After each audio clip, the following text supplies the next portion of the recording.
How we doing there, Clerk Moss? We are good. We're ready. Afternoon. So over to you, Chair Harrington. Well, I guess I still do need to officially hit the gavel instead of just letting it fall down on its own. Welcome everyone to the Tuesday, April 25th, 2023 Washington County Board of Commissioners meeting.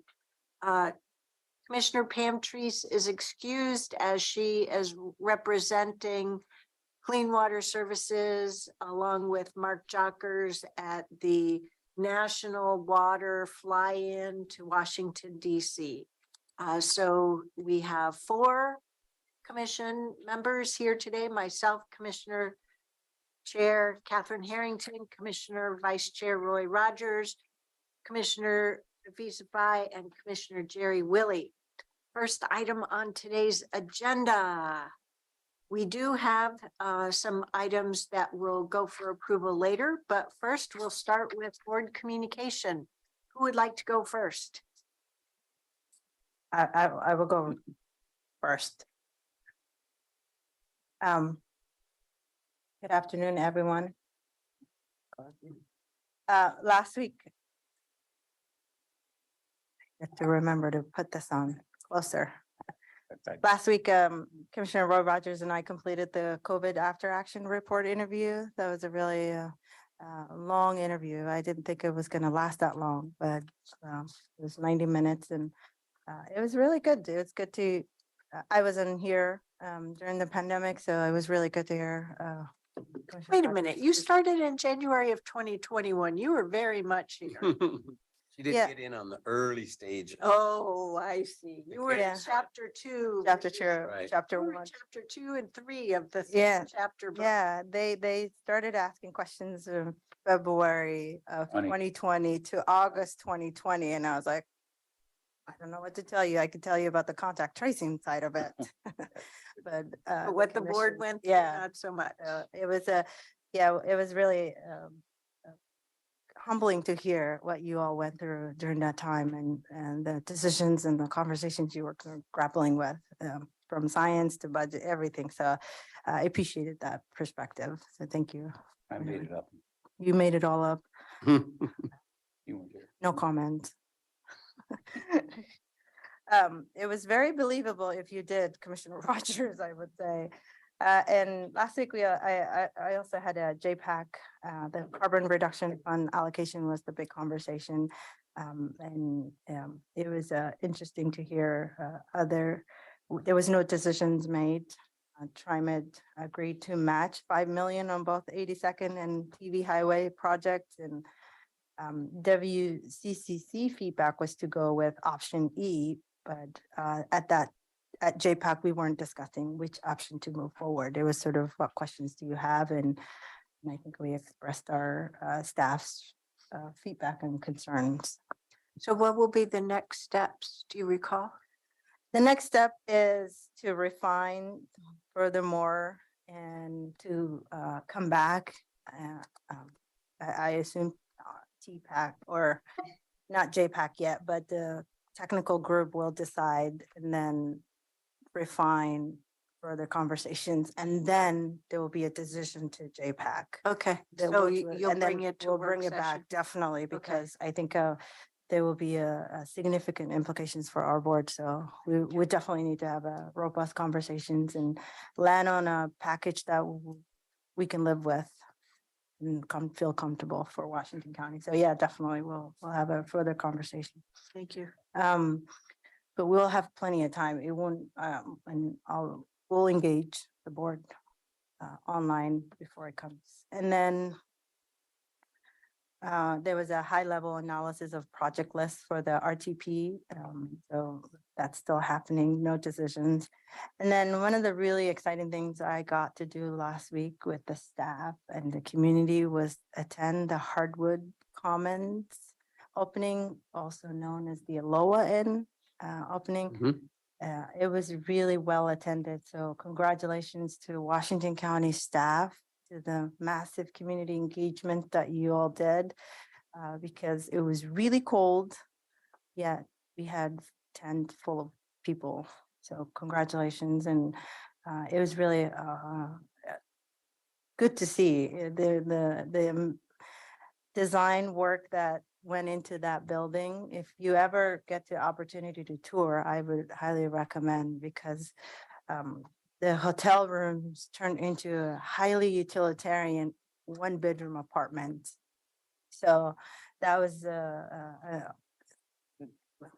heartwarming to see, and just the sheltering that we're providing with dignity and respect. So that was really good. Housing, as you know, it's the solution. So I'm really glad to see this in Washington County, how we're using every tool in our toolbox. And then this week, yesterday was RTEC, the Regional Toll Advisory Committee, and we heard in EMAC, the equity group, did a report out on how they are advancing equity for the Oregon toll program.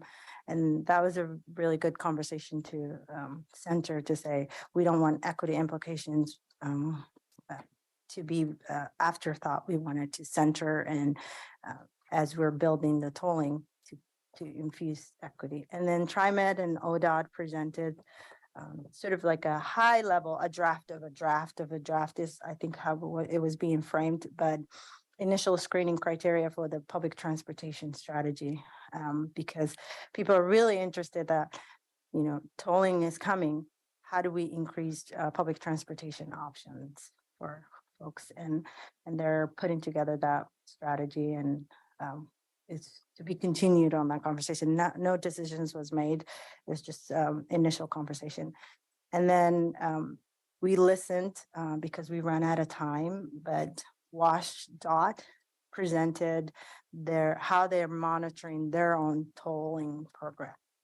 And we didn't get to, because we ran out of time, but it was really interesting to hear what our neighbors state, how they're monitoring their own tolling program. But that conversation also to be continued. It's when you have a big room, big topics, it's hard to make it a 45-minute conversation. So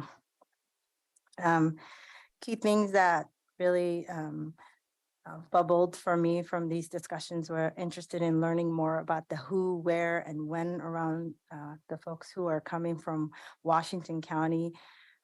How are they impacted, and how do we help people better understand the tolling impacts? And then it was highlighted that EMAC report from the data they could gather. They were learning the majority of the travelers are lower income, and that finding a way to better understand this information could lead to better services. So that was big takeaway that everyone was agreeing that we really need further information. Yeah, I think that's all I have. I turn it to. Roy, you want to go ahead? Sure. I hope in those tolling discussions, they discuss cost and freight too. That's the important component. I'm sure they will. Last night at the State of the City in Tigard, Heidi did a nice job of introducing her new council. It's always interesting when you see everybody's changed. I mean, there's a lot of new faces down there. That was last night. Yesterday, I didn't get to go to the ribbon cutting. I saw the picture of the two of you, and you guys look really nice. Oh, I forgot to wear my Your ribbon. My present that Oh, chair gave me. well, that's cool. Yeah. I was at It was the WACA, the Washington County Consolidated Communications Agency. Yeah. Thank you. Phew, I just barely passed that test. Thanks for helping me. That's why he got the ribbon and you didn't. No, there's a story to that. We'll fill in the right, blanks okay. here. I didn't go to that. I was at the, I always say Hillsborough, but it's Washington County Transportation Task Force. And they had a Oh, wow.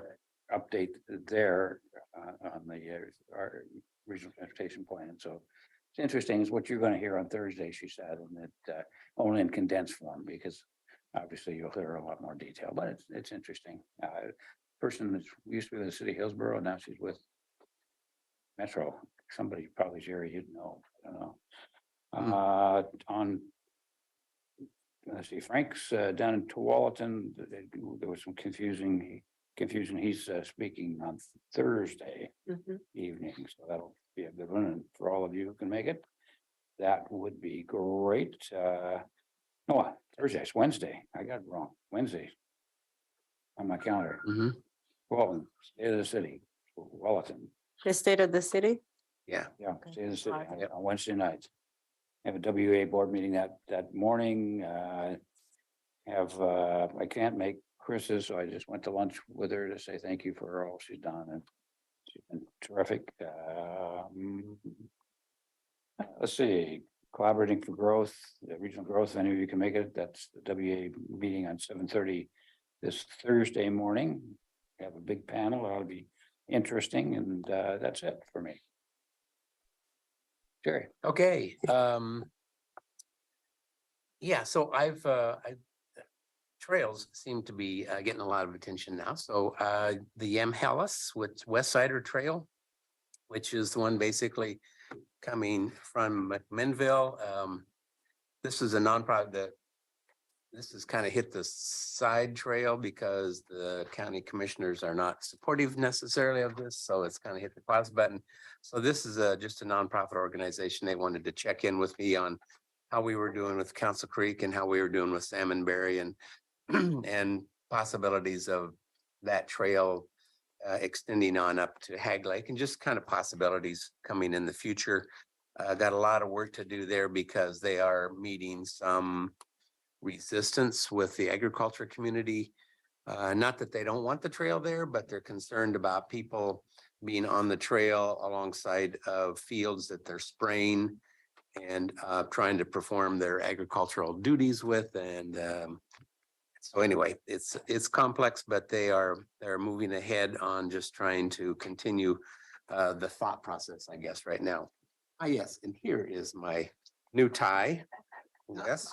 So what happened was, this is not going to stay on long, so don't get used to it.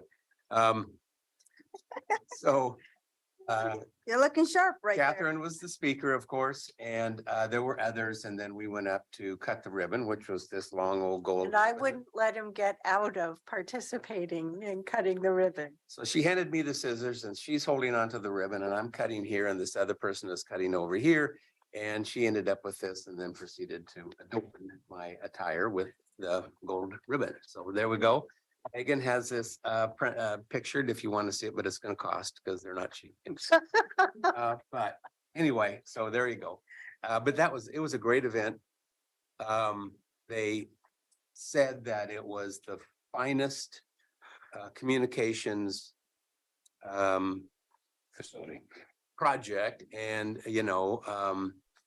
this side of Mississippi River. So everything on the western side of the United States. And I believe that. I mean, the redundancy and the thought and the investment they put into that facility was pretty phenomenal. I'll let you fill in the blanks on that. You got no more of that, but attended the Community Actions Kaleidoscope, which was with Pam. Pam did a great job of she's on the Community Actions Board of Directors.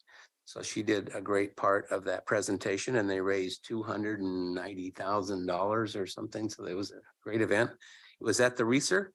Colpack, we continue to talk about a variety of things about where Colpack's going to be going over the next couple of years and some things maybe we need to get involved in a little bit more. We have the recruiting is now going on for a new executive director for Colpack. So I had met with their recruiter as well, talked about what the attributes I think that we need to be looking for. So we'll see how all of that goes. Attended the PSCC training opportunity with the sheriff's office. That's always great. You just get a lot of good information about what they're doing, how they're dealing with COVID continually, jail overpopulation, all those kinds of things. So it was really good. We had a jail lieutenant that was talked about the jail. He'd been working in the jail for 20 some years, a long time over there. So it's good to see that that dedication and also that experience.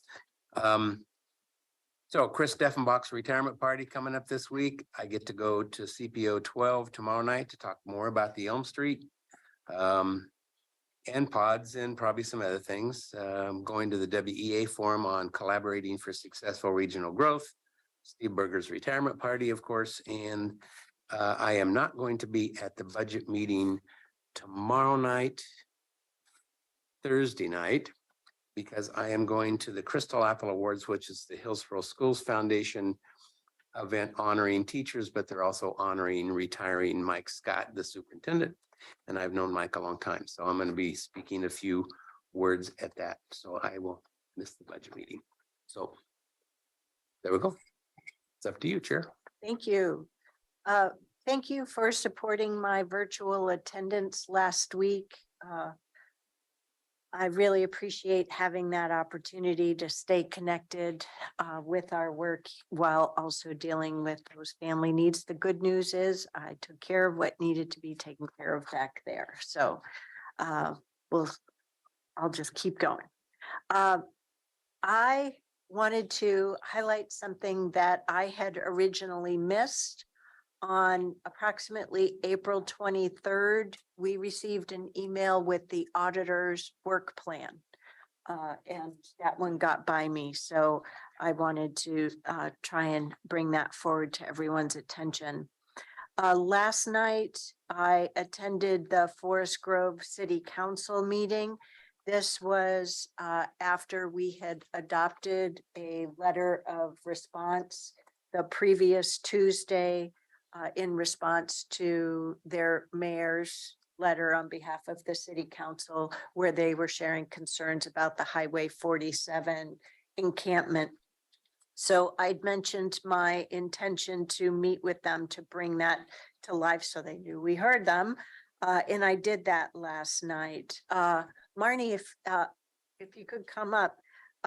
Before I say anything further, I would really appreciate Marnie giving you her unvarnished thoughts about how it went last night. Thank you, Chair Harrington and Board. For the record, Marnie Kyle, I'm one of the Assistant County Administrators. So we did attend and Daniel was there with us. And I guess the way I would sum it up is there was 25 or so who testified. Most of it was specific to opposing the pod village. And there were a couple that shared concerns about the encampment. And I was really, it was really nice to hear 3 people that testified in favor of supporting the pod village and being a welcoming, caring community for Forest Grove. I would sum up what I heard as fear. And I think especially around the encampment, those fears, those perceptions are real. And they're things that we need to work on and address. There was some empathy, and I would say there was a lot of judgment about who's homeless, why they're homeless, and that they won't, they can't get better, or they don't want to get better. They don't want services. They don't want housing. So that's how I would sum up the public testimony Chair Harrington provided. And I think you really shifted based on some of what you heard, but provided a really nice, empathetic description that accurately talked about what we were doing, what the steps were, what our process is, what the community engagement process is, and when we engage the community after we've decided to provide services. So before any services are started, that we would fully engage the community. So you did a really nice job of making that very clear. And then there were counselor questions. I think all of the counselors had at least one question, and most of them seemed to be really asking questions to gain better understanding and to learn. There were a couple that had just misinformation that I think we were able to correct. And there were a couple that were honestly just angry. And they just really were expressing their disappointment in the county and our process, but didn't really have a question, but we did try to provide information and response. I really appreciated the mayor who did a really great job of, because a couple of times people got pretty excitable. They weren't yelling, but they got really Audience Lots of- participation. yes, there was a couple of audience participation that was a little disruptive, and the mayor did a really fabulous job of de-escalating and asking everybody to behave respectfully, which they did. So that was kind of nice. I think in the end, it felt much calmer than when we got there. It'd be interesting to see your perception, but I thought it did feel much calmer. Walking out the door, I didn't hear a lot of anger like what I heard when I was walking in the door. I'm not sure that we changed a lot of hearts and minds, but I feel like we definitely de-escalated the situation a bit. So that's my summary of what happened. Thank you, Marnie. I appreciate hearing that, and you're sharing it with the full board. I really do. If I can. Of course. I've been a bit confused that when the chair was out, I think it was Jerry and I the night that we saw a lot of people here and heard their comments, and now you kind of described what happened on their particular home turf, but I don't have a sense of where the city council is. You said there was a couple of angry people and others getting information. Was there any sort of direction clues? I suspect no decision, but I mean, did you have a sense where they're at? I mean, I think that they understand that they can't make the final decision. My impression, and I would look to Commissioner Willie and Chair Harrington, my impression is they're a bit split. I think that there's some that are pretty oppositional to the pod village. Others seem to support it, but everybody wishes there was a better option, and everybody wishes that we didn't have the homeless problem that we have. There's a little bit of kind of mixing up the encampment at Highway 47 with what a pod village might be like. So the difference between an encampment that we're just trying to maintain a basic level of sanitation and safety versus a managed pod village where we're really providing services. And so that's where I think their fears are real, because some of it's based on what they've seen in the encampment. I don't know if that helps. Thank you. Very good. And I understand there's permissible use and that we can probably cite the facility there, but I sort of from just somebody from the other end of the county looking over and saying, I don't think we want too hostile. It would be nice to have partners who are with us. Is there anything in your estimation that they can do that would prevent the siting? For instance, excessive fees, ingress, so they could say you can't use our roads to get in and out. I mean, I would think that would be a taking of the property, so that'd be a problem, but nothing that they were threatening or issues. I think that the city, Yeah. It's, I mean, that's part of the due diligence, and just refining, looking at zoning, but at this point, we don't see that is going to be a problem. okay, thanks. You don't know till we're finished with due diligence, but. Thank you, Marnie. Mhm. Really appreciate it.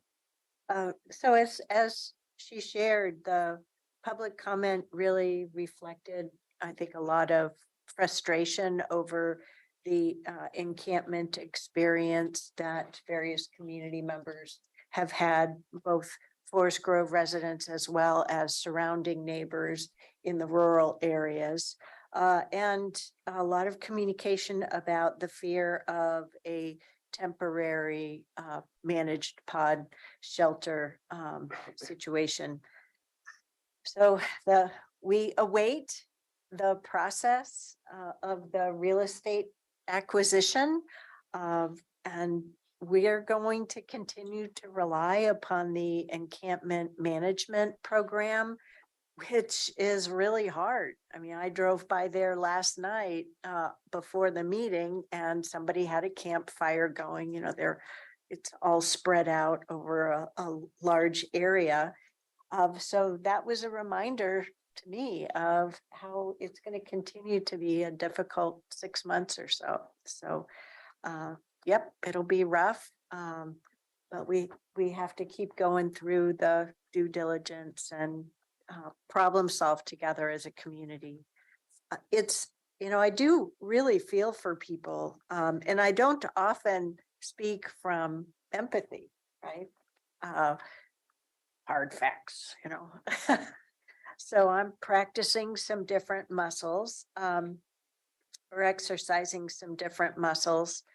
But when I can appreciate that when they're seeing the encampment and feeling some disruption in their lives or what they're expecting from their community. And we're talking about something else that they're not seeing. They don't really have any good examples to draw from. I've mentioned before, I really appreciate going down to Salem to the AOC meeting at least once a month and seeing the pod village there that practically looks like it's the prefab pods with nobody around. But there are a couple people around here and there, but it's very well kept and used. So it can be done and done well. So we'll see how it goes. So, that was number 3. Got it. ARPA. So today, Troy Shin contacted at least a couple of us and shared a letter to the editor that they have received and plan to publish. The letter, in my eyes, shares frustrations over this narrow topic of the ARPA funding. And as a county government, we're going to keep at utilizing as many revenue sources as possible to advance equity and also to continue working with our community-based organizational partners to address community need. So we'll just see how it goes. And I didn't have WACA on my list. It was very well done. We all had the opportunity to tour the building while it was still under completion, the interior fitting. We saw the floor, what was that, like last summer where they were trying to put it together.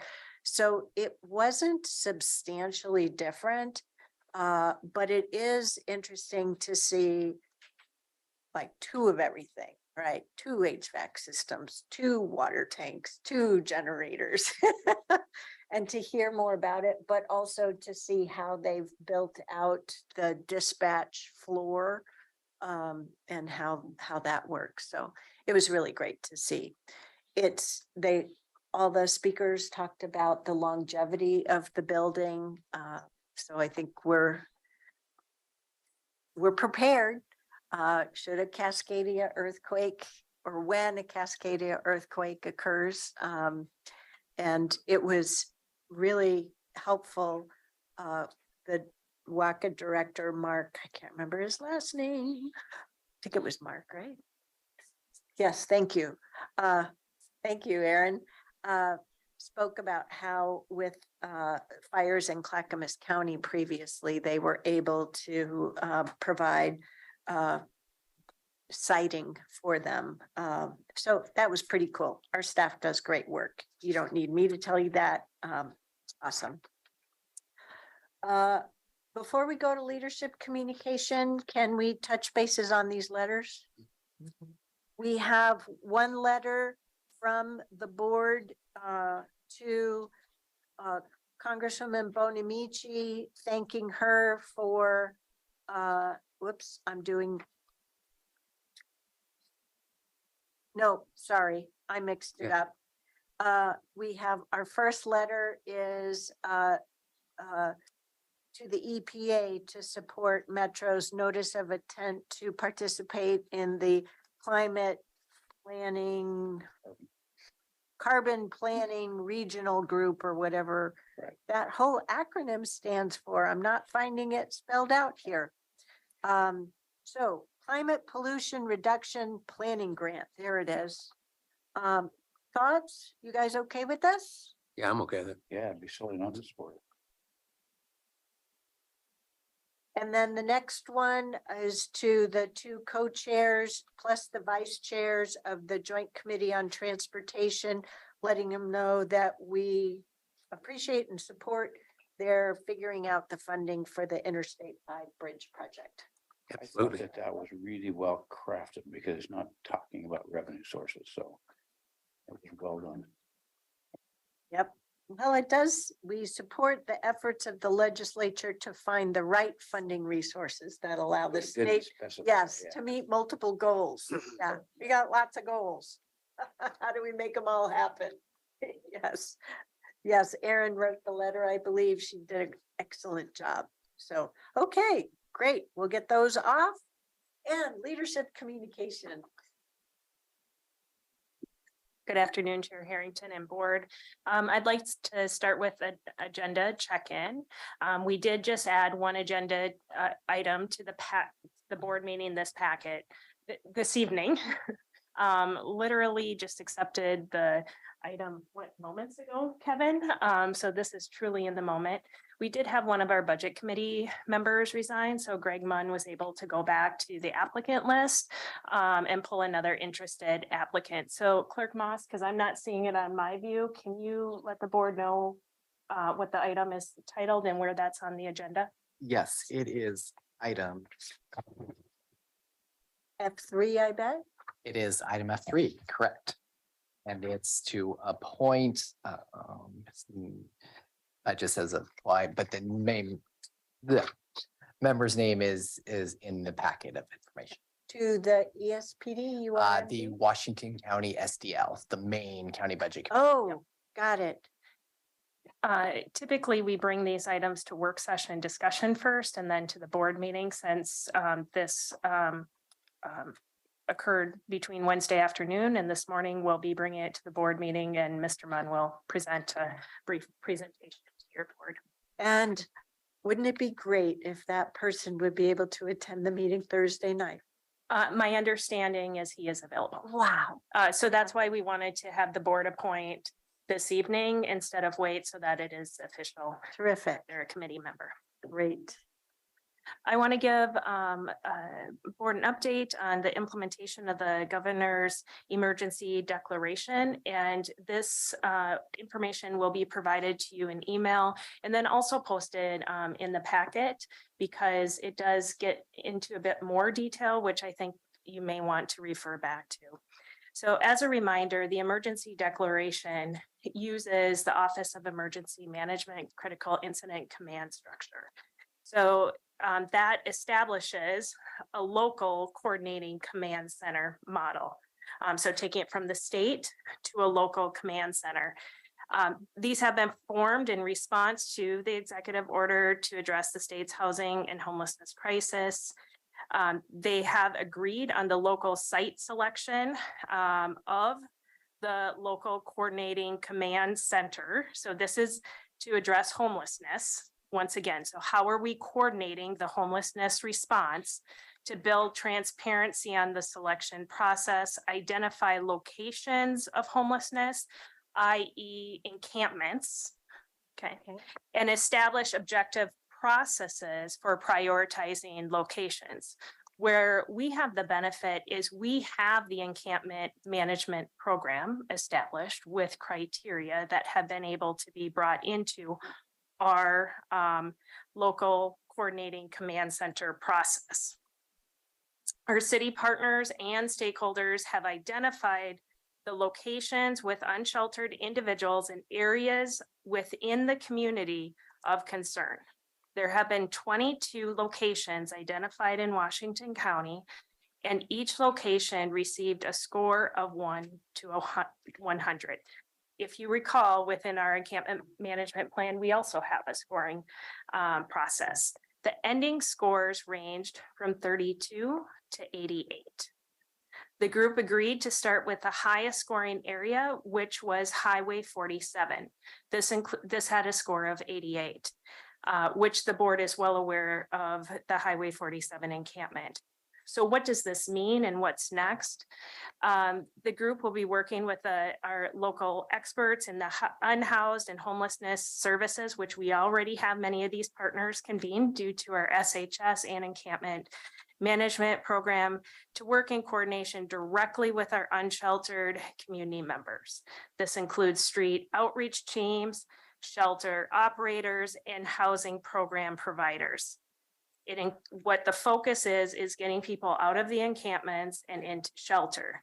This does get quite, I would say, maybe confusing, because we already have our Washington County SHS model and program, and now we have an overlay of the governor's emergency declaration. So I'll provide this within an email to your board if you would like a staff presentation in the future, just on implementation of the governor's emergency declaration. Happy to do that.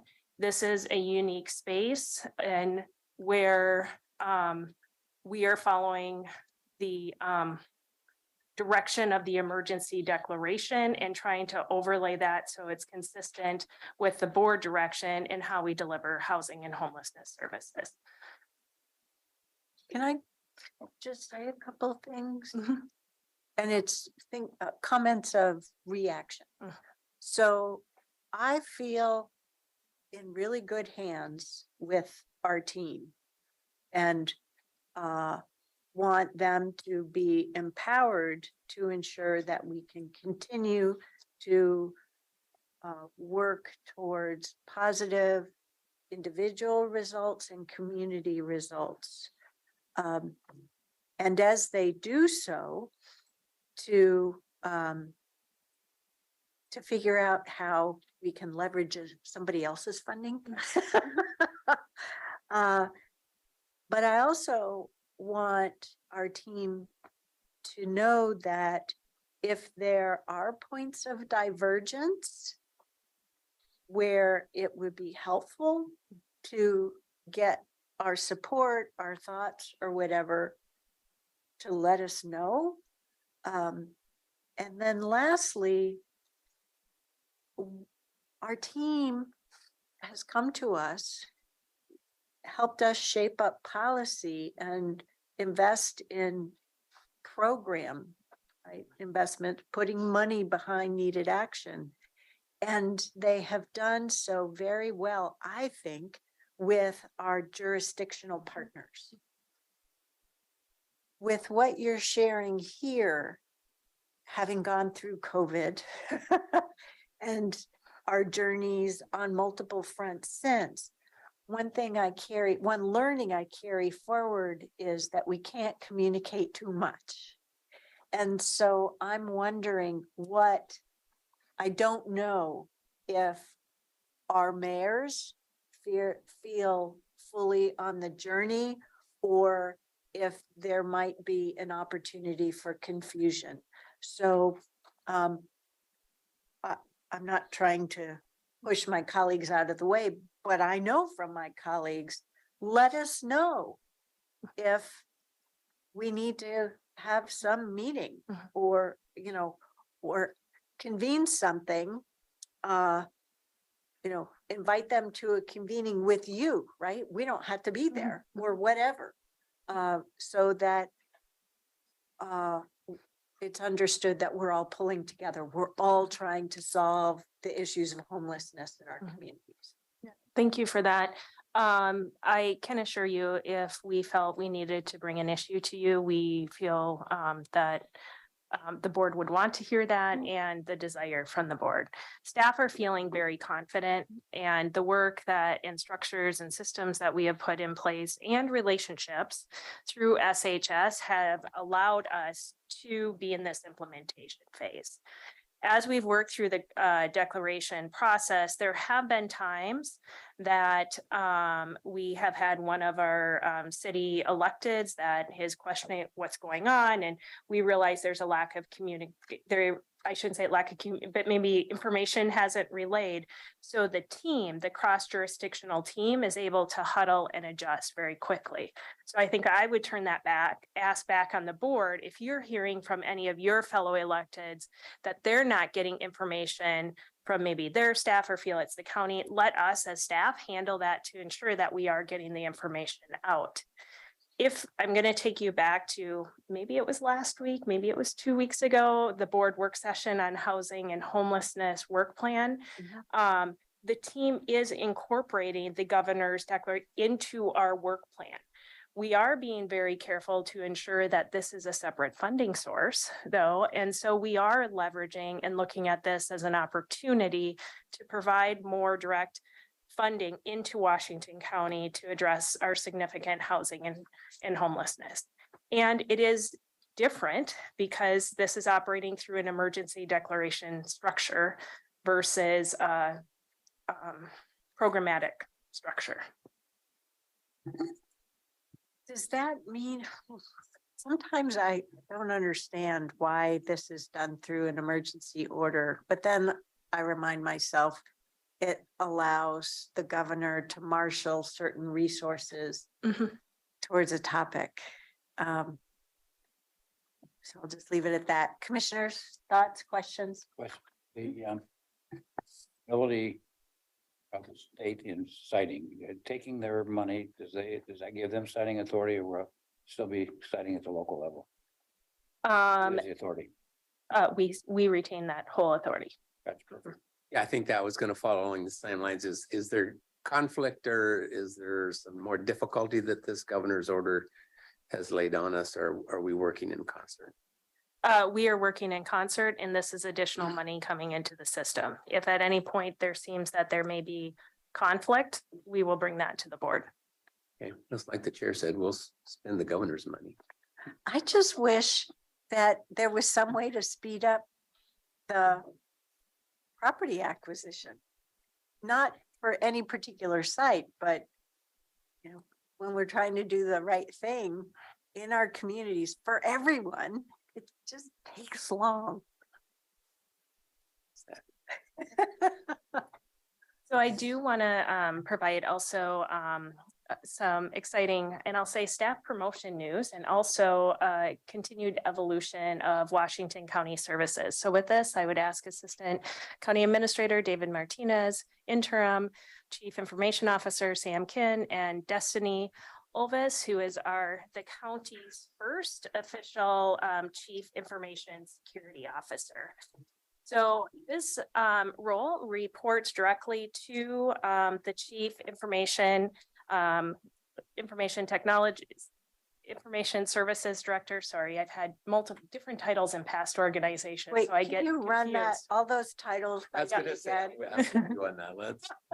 So within our structure, we have the county administrator, we have an assistant county administrator, David Martinez, and with David Martinez's portfolio, we have, and introduce yourself, please, Sam. My name is Sam Kim. I'm the Deputy Chief Information Officer, otherwise also the interim CIO. So Sam is serving in an interim basis after Chris had retired just a few short months ago, even though time goes by very quickly. And we're establishing the role of an information security officer. So this is focused on IT security. And So you're that- going after all those hackers and would-be dark web people all the Yeah. time. I am, but thankfully the people before me set up a great foundation. So I just hope to enhance it. And your name again is? Destiny Olivas. Could you spell that? Destiny or No, the Olivas. Olivas, O-L-I-V as in victory, A-S. Oh, got it. Thank you. So a bit about Destiny. Destiny's been a project manager with the county for 8 years. She is a treasured project manager that many departments want to have on their project. And she has led information security projects throughout her tenure, especially really focused over the last 2 years. In addition, she has led the effort of standing up and facilitating Washington County's first, what's called an IT portfolio governance steering committee. A lot of words, but this is really what this is best practice in the industry and how do you make IT decision making and bringing departments together as part of that process, really in a one Washington County approach. And she will continue to have a role as we bring back to the board at a future time the Enterprise Resource Planning project, which is as a reminder, that's the backbone technology that we operate from finance, HR, payroll, procurement, et cetera. So why this role? This is a strategic role that we need to continue to evolve our county's security practices and culture from threats of cybersecurity increasingly growing in their sophistication, frequency, and harm. Your board recently was presented with an approach from emergency management, and John Wheeler, emergency management director, actually brought up cybersecurity as one of the threats that is impacting not only Washington County, but really any agency. And so over this next year, this is a pretty robust work plan that Destiny has in front of her, and I'm fully confident in her expertise and capabilities to deliver. So I should also note that this is establishment of such position and formalizing this role was one of the auditor's recommendations in one of Mr. Hutzler's last audit reviews. She will be drafting an information security governance policy and procedures, which will in time come back to your board. And she will be developing information security strategic plan that we can work on implementing. So we're continuing to really increase our security posture as a county and refine and implement the security roadmap. So it's great to have a strategic plan, but how are you actually going to implement your strategic plan is also important. And then continuing to also oversee the IT governance steering committee. So, Mr. Questions? Carr, we're a public agency and I stand by being open and transparent in our work. But my mind is in conflict over advertising our security policies and our security strategic plans. That's a great question, Chair. There are exemptions to the Public Records Act for IT security. Okay. We're very careful about what we disclose and what we don't. Oh, thank you. So glad you're on the case. Yeah. Well, These and guys are okay. if I may, that's why we're only announcing Destiny here, not the entire infrastructure or any Yes. of the specifics. Right, so Destiny will be the forward-facing front end. Okay. And certifiably smart people will bring proposals to us. Thank you. Correct. It's important. Glad to have you there. Thank you. Thank you. I'm not sure the scope of your work. Is it simply the information that is passing the IT system, or is it the radio frequencies, So information security involves not just what's in the computer data systems, but also physical security and also availability. So even when you get through your post office, a regular snail mail, we call it, saying that, hey, please change our ACH so that you can pay to the Internet's bank account. That's part of information security. That hasn't gone through computers. It's all manual, but that is still within our purview. so it's all records that might contain almost like rules in the medical. So it would be paper that might contain confidential IT. You haven't talked about other systems that we have that are. Physical access such as badge card system and who's allowed entry into secure space. Talk about criminal justice information system, any HIPAA related data and payment card industry, PCI. And the personally identifiable information. So all of those are we're going to be really watching closely. But currently following the regulations and rules under those regulations, so. There's only, I'm sorry to drill down, just interested. No, this is agency-wide. Yeah, Countywide. Countywide. countywide, I understand, but not everything that's secure is simply mail, as you've described it, nor is it IT related. There's other things that come. That is correct. Are confidential information and Right. other modes. So are you doing all that as well? Yes, and when you get your security awareness training, that happens about every August, it's mandatory. We all have to go through that. We do talk about that. But within the 90-minute slideshow that you go through, we can only cover so much. So we try to be selective about what's happening right now. But as Tanya indicated, the attacks are getting much more sophisticated. You get your phishing email test regularly, right? And we've been very good, but we still have frequent clickers, and we are really wanting to get our click rate down to 0. The industry average is much higher than what Washington County is. So we are way below the industry average, but we can't rest on it until we stop clicking on things and going to illicit websites. That would include body cam information. That would include computers on vehicles that are transmitting sensitive information. That is correct. That's all part of the criminal justice information system. You'll be doing that as well. Yes. Great. Well, congratulations. You've made me paranoid of opening just about any email. Then we have done our job. Thank you. Just don't click. I have to ask Megan if I can open an attachment Just remember, think before you click. now. So the purpose of this was actually to provide comfort that we are focusing on a strategic approach in this area. And from a financial and budget information, this is part of a restructuring, so we are not adding an FTE to be able to accomplish this. And is there, I look to you, Jerry, is this for Clean Water Services or is there a counterpart for Clean Water Services? So Clean Water Services has their own cybersecurity program. They use what's called operational technology with SCADA systems. And so it's a little bit different, but it's the same concept. So did they have the same position as Destiny?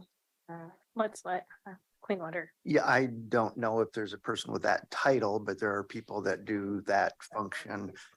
We also get our regular training, and IT tries to fool us with phishing messages. And if you click it, you get a message saying, "You idiot." So we get this sort of thing. Trust me, Jerry, if you get 2 clicks, you get to go back to school. You've been there, huh? We're just saying. Plausible. He's heard. You've heard. We do try to educate, right? Not shame. But yes, we work in very close partnership with Clean Water, and we trade information and we trade best practices. Have a good relationship with the person over there that's in the program. Without belaboring, I'm just curious, what's your background? My background, so varied, but for the most part, IT project management. So working at the county, well, I worked at the state prior to the county. I've done major system implementations and migrations, and then coming to the county, jail management system, project management, the complete assessment and taxation system replacement, ballot counter replacements. It was such an opportunity to come to the county because of the varied projects that I was able to work on. But over the last 3 or so years, I've been working with our security team, which was a team of 1, which we're filling those positions now. And I really found a passion for information security, cybersecurity, and learning more about it. So I'm really excited about this opportunity. Thank you for covering that area. Very good. Thank you. Thank you. Nice to meet you. Thanks. Thank you. Nice to meet you. And that concludes my update. All right, well, moving right along, Mr. Carr. Well, so this is apropos. What I was going to talk about a little bit is social media and your social media. Mine? Yeah, yes, yours. We've had this discussion before, I think. Ooh, does that mean I shouldn't do my Facebook post on, No, so it is about Facebook though. So what? the Supreme Court has recently taken cert in two cases, one of the Sixth Circuit, one of the Ninth, involving public officials' use of Facebook. One in the Sixth Circuit is a city manager had a Facebook page that he had before he was city manager that he used for his family, but he also used for government announcements. Oh, things no. About the, yeah, well, he actually he had someone over COVID who was disagreeing with everything that he said about COVID, so eventually blocked him. And the Sixth Circuit actually said that was okay. The Ninth Circuit, however, has a different case involving a school board where two school board members had Facebook pages that they originally put up when they were campaigning for office. They won and used it separate from their personal Facebook pages. They used it to promote announcements and things about the school board and school policies. There was a family that disagreed with the school policies and were constantly commenting. In one instance, they put up 200 comments within 5 minutes of the school board members posting. So the school board members blocked them. The Ninth Circuit held that violated the First Amendment and that they could be liable for damages under 42 USC in 1983. So the Supreme Court, both of those cases now have been taken for the Supreme Court by grants of certiorari, and the court will decide next year the boundaries of what you can and can't do on Facebook. It's the challenge of applying an amendment that was drafted in 1797 to social media, which is what the Supreme Court has to do. But that's what the law, and the law is always about a century behind the technology. So we're working to get 2 centuries So, behind but, this. and as I've advised before, if you use Facebook for official things, have a separate account, and please do not regulate the speech because there is risk, especially now. As I said, that's a Ninth Circuit case, so that binds us. So courts in our circuit will be following that case. Okay. So I just wanted to take this opportunity to remind you all that be careful about what you do on social media. It is speech, and while the Supreme Court will decide the extent to which a public official's private use of social media is protected, it involves protected speech and whether or not you can regulate comments. So that's my exciting news for today. Thank you. So, Doesn't change my mind about Facebook or social media at all. I don't use it. I don't. It's either. good. Yeah. Being a Luddite sometimes has a benefit. Oh, that was not coming. so, when my work Facebook account was set up by our certifiably smart people, there was a social media policy, and so that about page still has that policy. Do we know if that policy has changed? I have not been informed the policy has changed. It has not changed. Okay, okay. Not in trouble yet. No. I thought for sure he was announcing that there was some Ninth Circuit Court case being filed on my chair Facebook page. I would probably tell you that before. Yes. It's all about you. Ah, phew. Yeah, when you said me, he said, yeah, so. You're not alone in there. He let me know. Try and top that, Jerry. Well, good afternoon, Directors of Clean Water Services. I just have 2 things for you. In addition to Director Therese and Mark Jockers, Dan Taniguchi-Dennis, our CEO, and Jack Liang are also at the conference in Washington, D.C. called the NACWA Fly-In Conference. And I was the last horse in the stable, so here I am. I do have to ask a special favor because I didn't get asked to do this till like Friday afternoon in the hallway, and I already had other meetings planned, so I do need to leave about 3:10 to get Oh, to the sure. meeting. So we're gonna add because- topic number 7, 8, 9, 10, clean water services. Okay. and- No. And then because my meeting's in Tigard, I'd like to also attend virtually, if that's all right. Yeah, we only have 2 clean water services items on the consent agenda, so Once we're done there. Thank you. The second thing I have is next Friday, Cinco de Mayo. It will be the Clean Water Services Budget Committee, of which all of you are an integral part. This year it will just be right over in the Auditorium. Public Services Auditorium, Great. right? So, and it'll be 9 to 3. I hope not, but we'll see. So I appreciate all your attendance. That's all. Well, I know my colleagues have already worked through the whole CWS budget message, and I'm desperately trying to catch up. There's a lot there.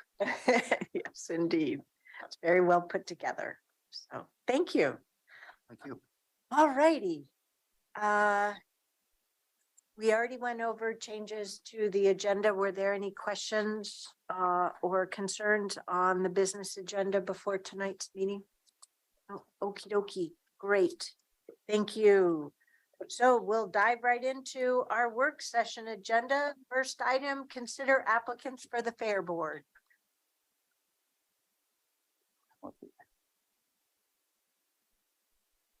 Good afternoon, Chair Harrington and Board.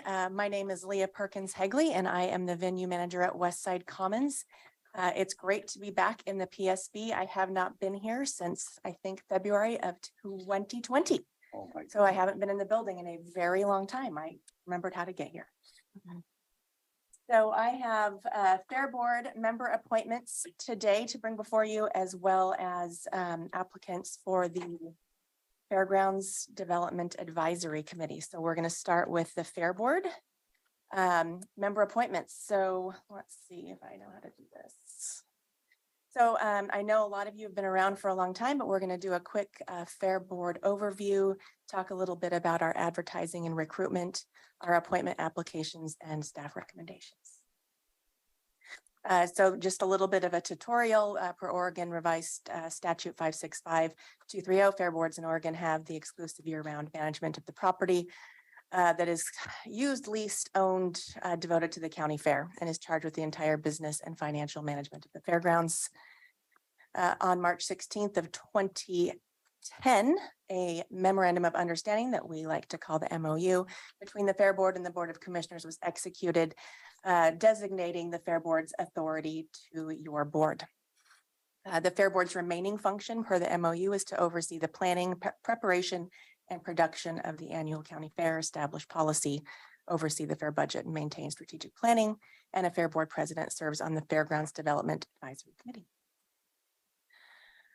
I'm not going to read all this unless you really like me to, but just very quickly, the Fair Board shall consist of no less than 3 and no more than 7 per ORS 565, and 1 county commissioner may serve as a member of the Fair Board in lieu of a community member, which currently Commissioner Willie serves in that capacity on the Fair Board. The Fair Board approved bylaw, or the actually Board of Commissioners approved bylaws, provide that members will be representative of the community geographically, as well as including the following fields of interest. And just to note, we do have currently 6 seated Fair Board members, and 5 of them are from District 4, and 1 of them is from District 1. And from fields of interest, we do have 2 members that serve as representatives for livestock, 4-H, and FFA, vendors, safety, and technology. We no longer have anybody sitting on for agriculture, youth education, or other interests deemed by your board. And each member serves for a 3-year term and may be reappointed for additional terms.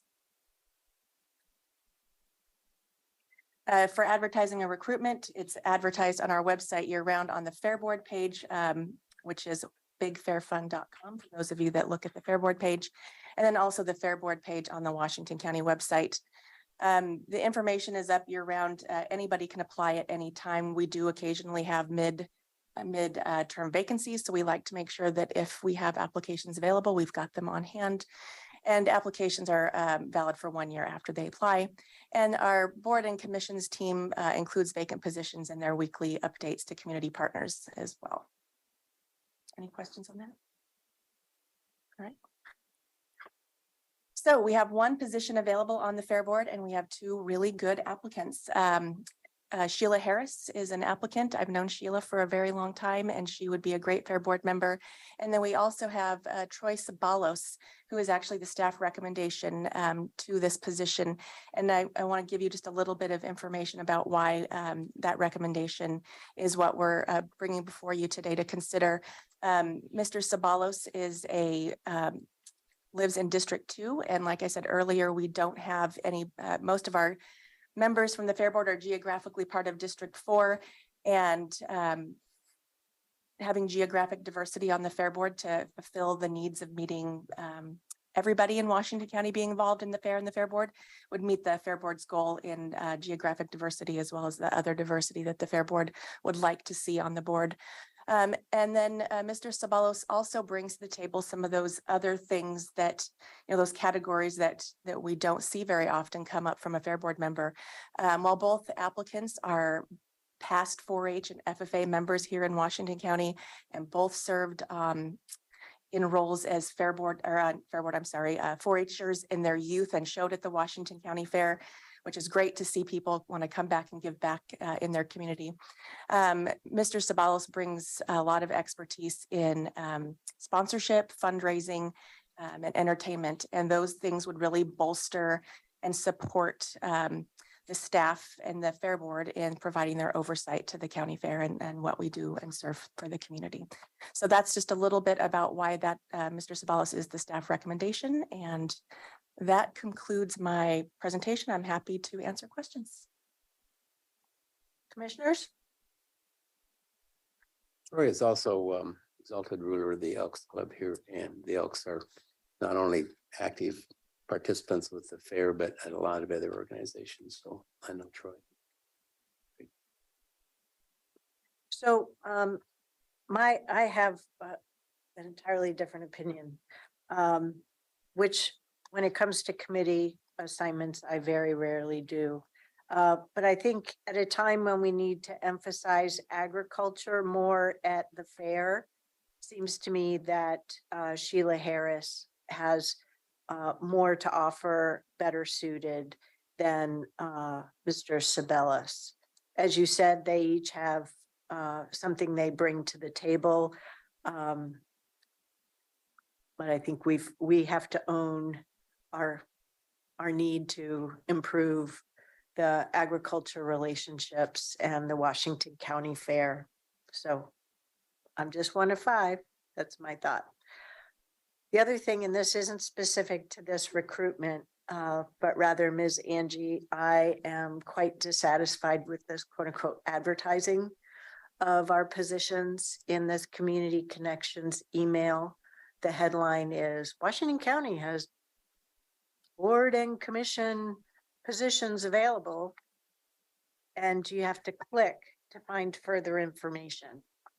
Whereas for other jurisdictions, it has those specific positions in the title.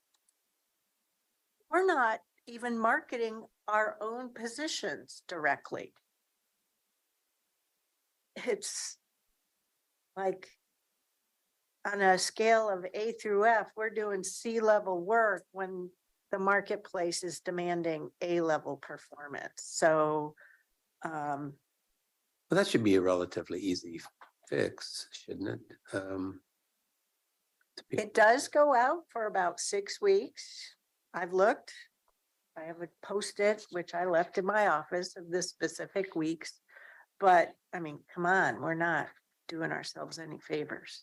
So, right. Those are just my thoughts. Yeah, I think we can work on implementing that feedback, and then also working with the ACAs, working with their departments on when we are recruiting, developing a further recruitment plan similar to employee hires. We have a recruitment plan because OAIC does have a role in board and commissions, and so do the departments. And many departments have, for example, social media feeds that these opportunities could be further broadcast out. So we can work on a few multiple tools. What you're asking us today for some feedback. Yeah. I am, yes. Yeah. Not as involved, obviously, as Commissioner Willie, but I like the comments as far as improvement, but I'd be a little embarrassed to go back and try to review it now. So I'm okay with the recommendation. I think you've got 3 thumbs up. Okay, great, thank you. Well, moving right along to the Fairgrounds Development Advisory Committee. We have 4 vacant, oh, I actually have a presentation. I forget that part. You talked a little bit earlier about flexing muscles, and I haven't done this in person in so long. All right, the Fairgrounds Development Committee member appointments. Fairgrounds Development Committee overview, advertising appointments. It's almost just like I just told you about the Fair Board. The Fairgrounds Development Committee provides advice and counsel to the Board of Commissioners, your board, on Fairgrounds Master Plan, Fairgrounds capital projects, and other major site-related initiatives. The committee consists of 11 members. 3 of them are ex officio. Chair Harrington serves on this committee, as well as the Fair Board President and the Mayor of the City of Hillsborough. And then we have 8 at-large members who represent a diverse and wide variety of interests in the community and shall represent the county geographically, and again, serve 3-year terms. Advertising is just like we do for the Fair Board, so I'm not going to go over that again. I do agree that having some assistance in recruitment would probably bring us better results because we don't get a lot of applicants, and we would certainly love to have some help in getting more applicants for our positions. Well, part of the problem there is, even though we own the content, when you follow these weak advertising efforts, you won't find the Fairgrounds Development Advisory Committee. I mentioned this last go around. But on the boards and commission website, it's still called the Fairgrounds Advisory Committee. If you're a smart person, you'll find it, but come on, folks, we own the content. Let's do a better job. Not the first time I've mentioned it. But the appointments are great. So we have Recommendations, fine. Great. So we have 4 positions available. We have 2 applicants. Both are expired, recently reapplied. Great members, and we would love your support in reappointing them. Can you remind me of the geographic dispersion of the numbers? Yes, I have it right here. Let's pull it up. Last page. Yep, last page. 1, 2, and 4. Reason as I recall that when I read it, nothing you can do about it, but it's one of the big issues, at least from the southeastern quadrant of the county, has been over the years that they don't have an alignment because there's nobody really involved. They, when we bifurcated the fair, as you know, from the event center, I thought that was going to be a real attempt to kind of make a county-wide facility. But it'd be nice if we could start recruiting in all, and I understand the fair is going to be 4, District 4, because that's where everybody's, but or the event center, that's a whole different kind of in the fairground buildings. So, Well, here is where the world presented quite a challenge for this. This little thing called COVID totally interrupted the best laid plans for launching Sure the did. event center and getting it going. So Yeah. She's back at it with it integrates in with our CIP, and the master plan Mhm. was, did we adopt that in 2019? Yeah, there you 19. go. And so we're going to be highlighting those plans again through the development and review of the CIP, because there are things we need to do. yeah. And I think there's a lot more recognition coming from other districts outside of just District 4 anymore. I think the event center did highlight it. It's just a little bit delayed right now. So we just had an event this last weekend with 20,000 people, and they came from Idaho, Eugene, and Seattle. So the word is out about our facility. So having some new members or some members be reappointed will be great. And then finding some new members to bolster that, hopefully from some other districts to bring everybody together. Wasn't being critical, it's just an observation. I know. Yep, that's great. It's good if you're gonna have a countywide event, yeah. I think the commissioner in that district should be a little bit more active and engaging them, what I think. I drove by the fairgrounds this weekend. I cannot believe the number of people that like reptiles, You and me you both. know, and you think Yeah. there were cars all over the place. We know. What Okay. an event. All right. Well, thank you for your time today. It was nice to see you all in person. Thank you.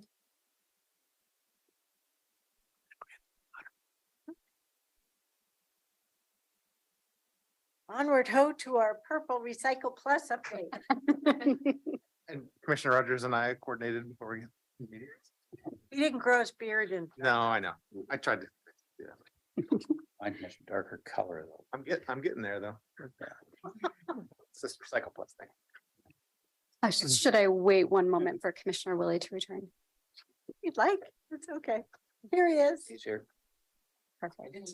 No, I just wanted to give you your moment. All right, well, good afternoon, Chair Harrington, Board of County Commissioners. I'm Mira Samantel. I'm the Director of Health and Human Services. I use she, her pronouns.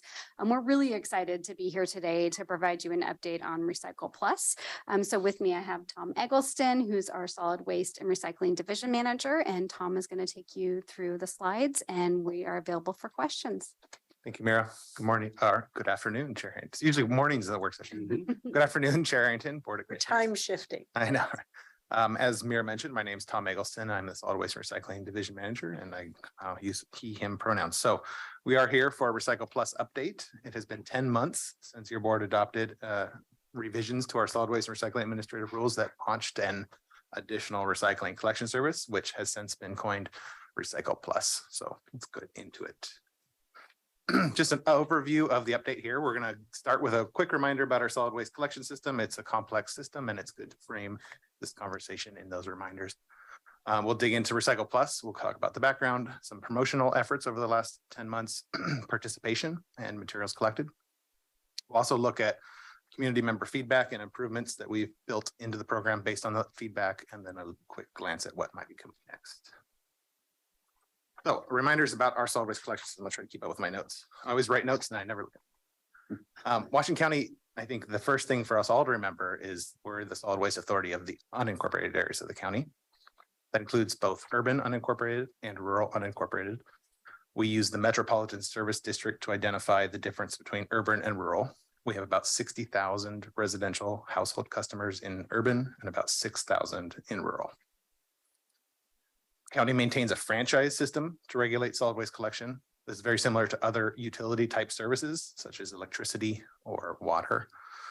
And franchise systems operate through the granting of exclusive rights to a certain geographic area. And in this case, we grant those exclusive rights to private companies that operate on behalf of the county in those franchised areas.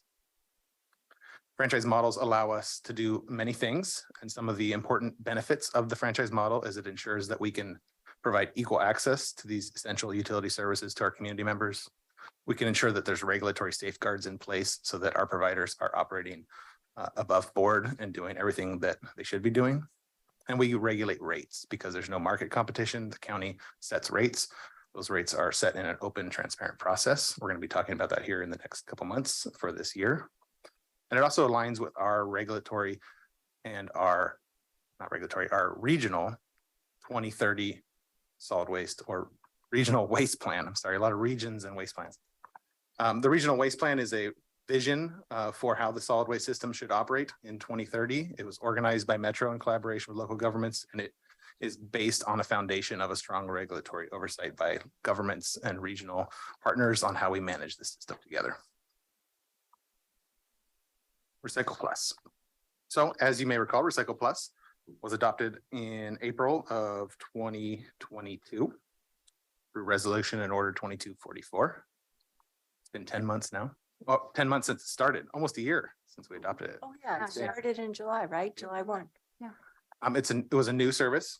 It's an optional service. Customers don't have to take it. It's an option to them. It's an on-call service. So it's only serviced when customers need it to be serviced. And it launched on July 1st of 2022 in the unincorporated areas of the community. Urban unincorporated. The Recycle Plus program offers recycling opportunities for things that are not included in our curbside standard recycling carts. And those include plastic bags and stretchy film, plastic #1 clamshell containers, textiles, and compact fluorescent light bulbs. And the resolution and order also adjusted the standard curbside recycling program to include batteries in the glass recycling bin, if you remember. And that is available to all customers in unincorporated urban and rural. Some promotion efforts for the Recycle Plus program. We launched this program and we heard a lot of people that said, we've never heard anything about it. So you need to do a better job promoting it. So we took that to heart and we worked hard with our franchise collector partners. We developed a postcard. There's an image of here, sent it to every eligible household in the county, received a really large uptake from that postcard effort. Our franchise providers have developed web campaigns, social media advertisements that you can see pictures of here, developed web pages, some earned media. We have had actually a local blogger who blogs on sustainable packaging find out about the Recycle Plus program and blogged about it on his blog. And we've he asked to call out to anyone at Waste Management that wants to come on his blog and talk about it. And I made sure that they got connected so they can go talk about it on his blog as well. So we're working hard on the promotional efforts. The brand is coming together. The purple color is part of the brand that we intentionally put together, the Recycle Plus logo. I will share that Washington County paved the way with this program and many local government partners across the region are starting to join us. This data is specific to unincorporated, so I won't confuse that here, but the brand is carrying through, which I think is really important. It's purple bins, it's Recycle Plus, and it's the same materials up to this point. So we're starting to see it grow in the community, and particularly on the west side. Program participation. You can see there that we had that huge jump in August of 2022. That was, I think, a direct correlation from the mailer we sent out to eligible households. We got over 500 in that 1 month. We've continued to see growth since that time. We are estimating we're about 1,140 today. Customers, we're seeing 50 or so a month continue to sign up over the last couple months, and we're going to continue to work on it. We're now integrating Recycle Plus into our standard materials, making sure that it's notified that it's an option in our newsletters, in our recycling guides, that it's an add-on option for customers. So as it gets integrated into other cities in the county too, I think it'll become more of a mainstream option that people become aware of. Awareness, I think, is the biggest thing right now. We're still working through to make sure folks know about it. Some stats on the materials collected. I always like to put this disclaimer out on materials collected when we're talking about garbage and recycling. We use weight in the solid waste industry, and weight is a good metric, but things weigh differently versus the volume they take up. So when you think about weight on this slide in particular, there's two items that probably occupy both extremes of that spectrum. Plastic bags and stretchy film are just about the bulkiest, lightest thing, except for expanded styrofoam. And so 3,000 pounds of plastic bags is not look the same as 3,000 pounds of batteries. Batteries are a very heavy item. They're small and dense and are very heavy. So just thinking the weight, you can't say, oh my gosh, that looks like so much more in the batteries column. It is by weight, but by volume, it's a very different way to picture it. So these are figures that we've gotten from our two collectors or processors right now. Most of the material is going through Far West Recycling. Pride Recycling also has a transfer station in Sherwood, and they are processing and managing and marketing most of their materials on their own at their facility as well. So these are the combined numbers estimated to be for the unincorporated portions of the Recycle Plus subscribers. So about 3,000 pounds of plastic bags and film. That material is going to Trex decking and turning into composite decking lumber. Plastic clamshells, about 3,100 pounds so far. And that material is going through a company called D6 and then ending up at Green Impact Plastics, and it's being recycled back into recycled poly PET. I'm not going to try to say it. Polyethylene tetrahydride, I think, something like that. And that's going back into Berry containers. There's a really close partnership with the Berry Cooperative in the Central California Valley with this recycling process. Textiles, about 1,600 pounds of them. They're going to Pioneer Wipe and Cloth. It's a company in Portland that makes absorbent rags with them, and they try to recover what they can for reuse. Compact fluorescent light bulbs, looks like a small number. It is. And I anticipate that number will continue to get smaller because they are phasing out of our system. We actually saw a bill in the legislature this session that would have banned compact fluorescent light bulbs from our store shelves. They contain small amounts of mercury, and LED lights are lasting longer and it's much more sustainable as well. These materials are really being captured to make sure that mercury doesn't end up in the solid waste system, in the landfills and in our garbage trucks. That stuff is going through universal recycling technologies. They reclaim the small metal bits and safely handle the mercury disposal. Household batteries, 16,000 pounds, which is a pretty awesome figure. When you add up all the batteries collected by our West Side communities, we're at something like 13 tons, which is getting up there to 26,000 pounds. So we're talking about a lot of batteries that are coming out of the system. And those are also going to universal recycling technologies, shredded, separated from potentially hazardous components, and the metal is reclaimed from those. Before you move off this slide, could I interrupt? It's really wonderful to hear about the end market. How much of that end market development did you and other partners have to work on in order to put the Recycle Plus program together? Or what? Yeah. Most of these end markets were there. They've existed. They're difficult to access. They have very stringent quality requirements. Plastic bags and film is a great example. They're almost zero tolerance for moisture. Wet bags don't go into their system, and that's the main reason there has to be a lid on the Recycle Plus bin, and the lid has to be secured. So collecting that at the curb has been really challenging. We can't put it in the regular bin because it comes up the recycling facility. So we have to separate it. We have to keep it dry. They do have historically taken the film from grocery stores at the take back in front of the store for plastic bags. So Trex is a strong market. Their facilities in Reno, Nevada, they do lots of drives for film. They partner with school districts and do plastic film drives. So it's a mature market. It's just very picky, and we have to have really unique practices and processes to get it there. And it's challenging to integrate those into a curbside system. The most kind of evolving market is this recycled PET market. And D6 and green impact plastics are players in that market, and it's changing constantly. The Oregon DEQ just did a request for information for PET recyclers, and there's lots of clamor in the market for more capacity. There's a lot of consumer products companies that want to put more recycled content into their products and boost their sustainability efforts on the store shelves. So that market is rapidly growing. It's right now, there's really only those two players that are kind of doing it. So the maturity of that market is risky. And that's what Recycle Plus is able to take those risks, because we can take things in and out of it. So if it disappears, we don't have this big mix of things that we don't know how to unmix.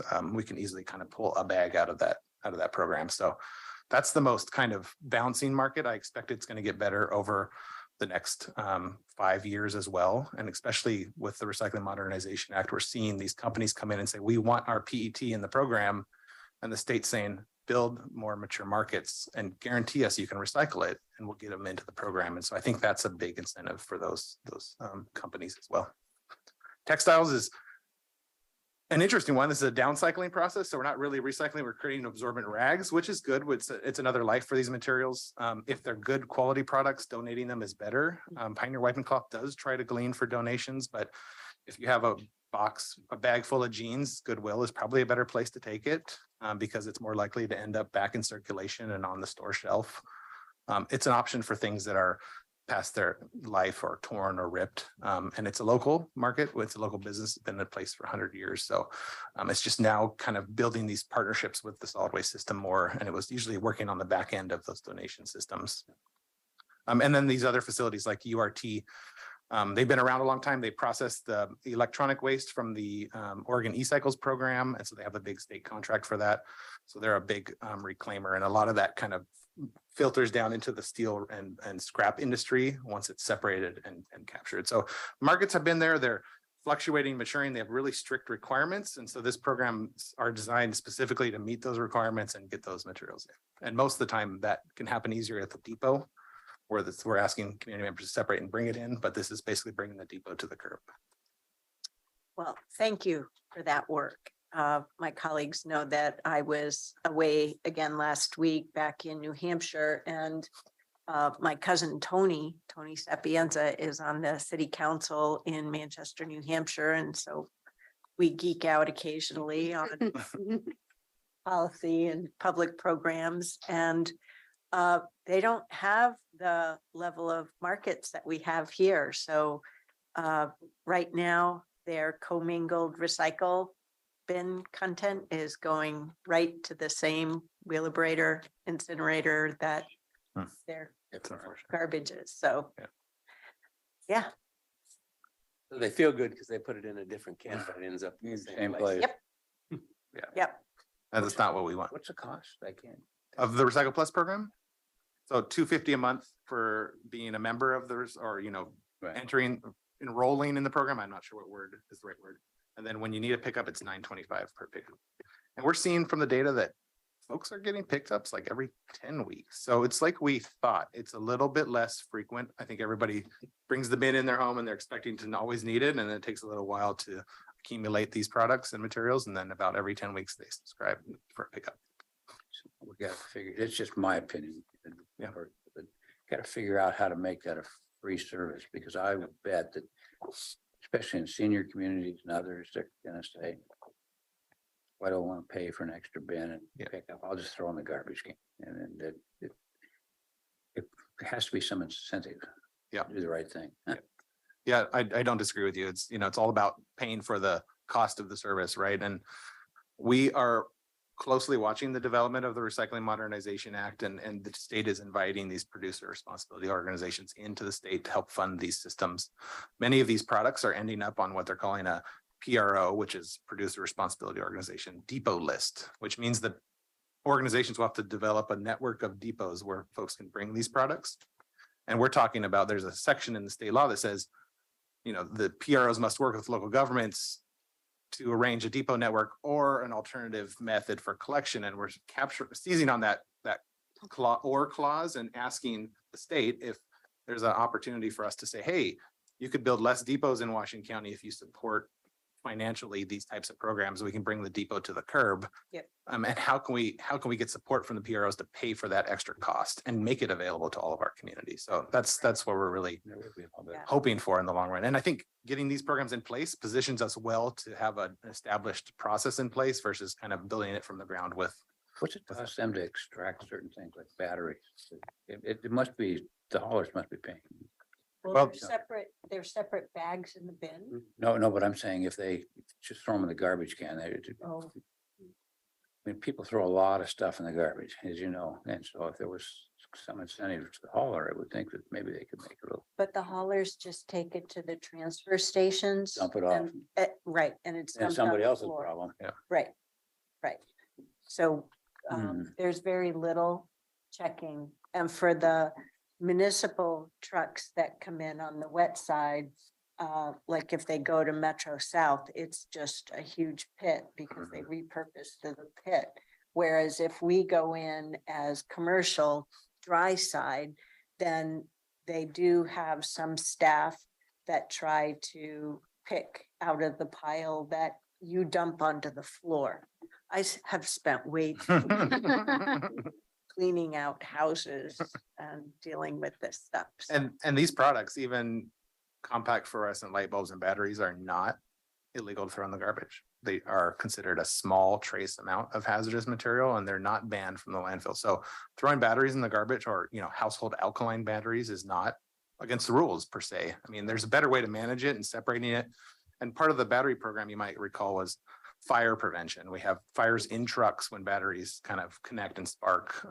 And we got some earned media on this from Resource Recycling Magazine, the Oregon counties start battery recycling programs. And there was a lot of interest about how easy it was because we had glass on the side and we just added a Ziploc bag to the glass bin. And they asked the question of us and our haulers, did this prevent fires? And it's hard to say, well, there wasn't any fire since then. Can we say it's just because of the battery program? Not necessarily, but let's hope that it prevented at least one fire. So. cool. Well, I'm anxious for you to keep going Sorry. because this is my second or third generation of multifamily housing proposals. Oh, there you go. Yeah. So customer community member feedback. When we started this program, we knew it was new, we knew it was unique, we knew we had a lot to learn. We started out wanting feedback. We asked community members, tell us how it's going, give us information. We want to use that information to learn. We want to use that information to do better. We received 172 instances of feedback from our community. This is kind of beyond the, filing a complaint with on our website. This is giving us information and feedback.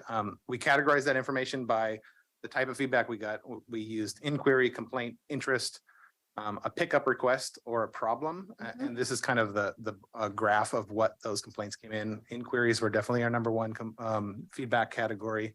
We did have complaints and problems, and those are the biggest opportunities for us to understand what's the problem and what's the challenge and see if we can adjust our practices to improve there. We are happy to see, we looked at the data, we bifurcated it. We compared the first half of the program, launched the second half of the program, and we saw our complaints and problems go down pretty significantly. There were a couple big things that showed up right in the beginning. One of them was the quality of the type of bag delivered and the size of it. And that was an easy opportunity for us to step in and say, wait, let's look at this closer. This hauler is getting a lot of complaints. This one's not. Let's go to the one that's not. Let's look at their bag. Let's help them source it at this one. And that fixed a lot of problems. We also got complaints about online options and having to call in to request a pickup. And I just want to go to a website and click a button. And we're starting to incorporate more of that with our franchisees. We're actually going to be looking at potential administrative rule changes in this next during rate review here to formalize some of that, to require that those online options are in existence. And the haulers are supportive of that as well. What's coming next? The admin rules put Recycle Plus available to condos and apartment communities on July 1st, 2023. We're all chewing on our fingernails, hoping this is going to go well. This is an opportunity again to learn. We're coming into this as this is a new type of service in a shared service setting where we're offering an individual service to a tenant in an apartment community that's traditionally served in a communal setting. There's services that we need to provide in these communities. There's bulky waste collection services for couches and beds and TVs. There's food scrap service these community members aren't getting, and this is another service that community members haven't been able to benefit from. This is an opportunity to go in and explore these new options and these new programs, and how do we serve those community members on par with folks in residential or single family homes. We're really excited about this. Go ahead. Sorry. Sorry, I didn't mean. No, you're fine. Are recycle bags part of the standard tool set that you have to work with the property managers? Like the bags that you separate recyclables Yeah. in? Yeah, absolutely. Okay. We do provide those to property managers, and we do door-to-door outreach in communities and make sure the tenants get them in directly. But that's recycling for the whole property, Mixed recycle. right? So how do you approach this tenant? Yeah, good question. So we actually are partnering with the city of Beaverton on this, and they've adopted this program as well. And we are working to identify 16 properties that are going to help us pilot this before July. And we're going to work with property managers to make sure that we get on site, recruit tenants in their properties, and talk about getting the bin, the Recycle Plus bin, directly into their homes. They can sort and segregate into that bin, identify a place on the property that the bin can be set out for pickup, label those bins to the household or the tenant, so they can come back into that tenant's household and kind of work through that side of the system. We've seen some examples of repurposing a garage on a property for reuse and redistribution of materials, and that could be an opportunity. Placing the bins at the office and the hauler comes and gets them at the bin or next to the enclosure area on pickup day. First floor apartment communities, there's no reason the garbage driver can't get out and serve the first floor, just like they do households at the curb. So it's a really good question. It's going to be an interesting model, an interesting exploration, and we're looking forward to learning from it, because I think there's a lot of opportunity down the road, especially on bulky waste, because that's a big problem in our multifamily properties. Did I answer your question? Kind of. Wow, complicated. We're also working in collaboration with some community partners to expand our reuse drives. This was another part of that program. Community Warehouse has partnered with us to work with us over the rest of this calendar year. We're going to be focusing on pots and pans in June. We're going to be focusing on linens, bed linens in October. And in the winter, we're going to be focusing on kitchen utensils, not knives. We'll get closer to that. We'll refine that process. We're working closely with the haulers to identify kind of a hub and spoke network where they can bring their materials together. Community Warehouse can come pick them up and take what is usable and leave what is not, so that we're not dumping garbage on our community partners. So we're pretty excited about this partnership, and I think it's coming together. We just are getting ready to send out a postcard flyer to all the Recycle Plus subscribers announcing the June drive, and then we're going to see it launch in June. We did a string light drive in January. It was kind of a soft launch to test out different practices, and it had about 10% of subscribers participated in that program and sent their string lights into Far West Recycling. So Cool. and then lastly, I just want to keep reinforcing the continuous improvement commitment on this program.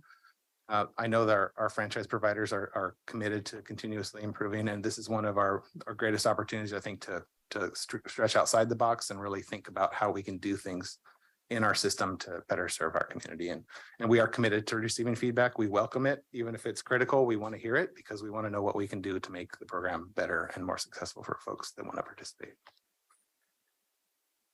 That's all I got. Happy to answer questions. Who's the hauler for Cornelius? Evergreen. Used to be Cornelius Disposal, but now it's Evergreen. Right. And Hillsborough Garbage has a small sliver of the new development actually as well. Did they offer Recycle Plus in Cornelius yet? No, not yet. I do have a list. I had it in a slide, but it was getting too long for my 30 minutes. I shouldn't have asked. So unincorporated Washington County, we launched in July of 22. Beaverton launched in November of 22. King City, Sherwood, and Durham in January of 23. City of Tigard is launching on May 1st. Clackamas County is launching soon. The board's approved it, and the city of Gresham has approved the program and is launching soon as well. So Hillsborough. it's a good question. Hillsborough's kind of taking a wait and see approach. So we're working with their staff, and I know that Hillsborough Garbage, for example, is offering the program in the city of Hillsborough, but it's not part of their approved system yet.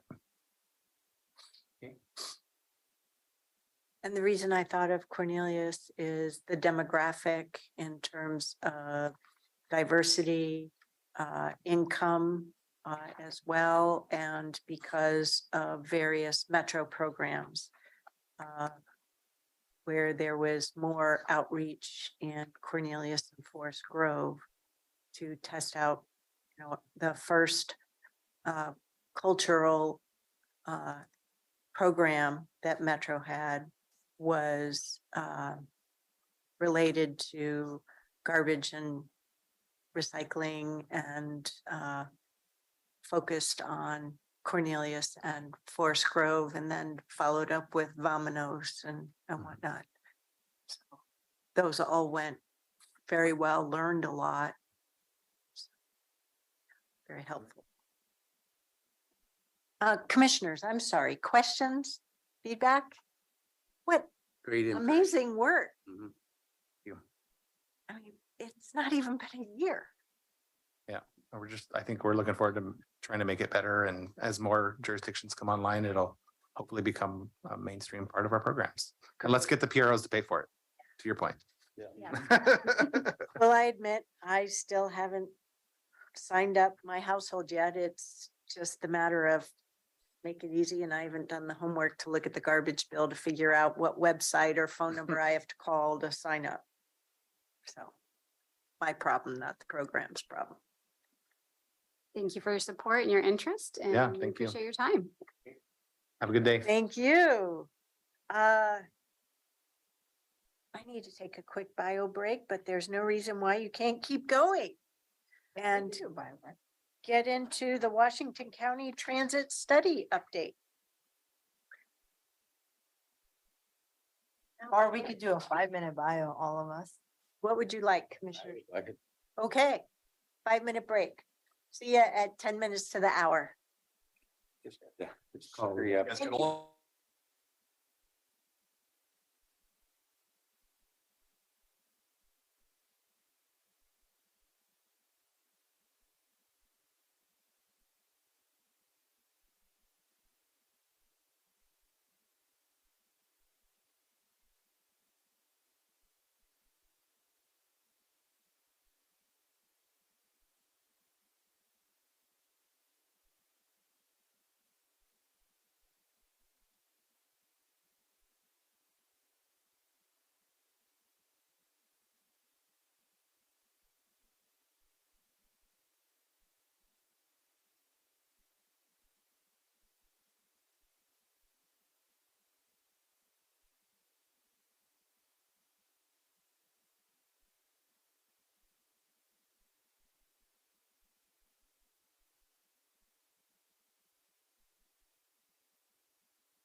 Or did Well, you think thanks. of the choice?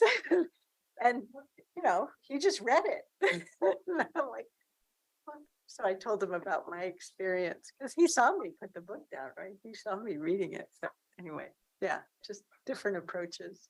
So. Welcome. Oh, we don't have, are we Kevin. started? Is the recording going? Okay, Yes. thank you so much. Well, please take it away, team. Transit study update. All right. Well, good afternoon, commissioners. I'm Stephen Roberts, Director of Land Use and Transportation. And I'm joined with Aaron Wardell, our Planning and Development Services Manager, and Diami Valentine, our new principal. And Diami, I think, is actually going to walk us through primarily an update on our Washington County transit study. So I'll just turn to the team. Okay. All right, great. Well, thank you. So you found the pot of gold at the end of the rainbow? Not yet. We're hoping. We're midway through the study. Well, Maybe by there's the end. suspend to the golden arches, so it's there somewhere. Well, yes, and I have my golden scarf. There we go. I'm You can pay for sorry. transit that way. I'm- We digress. All right. There's such good opportunity with transit Absolutely. on so many planes. And so many needs. Well, for the record, again, Diami Valentine, Principal Transportation Planner for the department. And thanks for the opportunity to share. We're kind of midway through this study.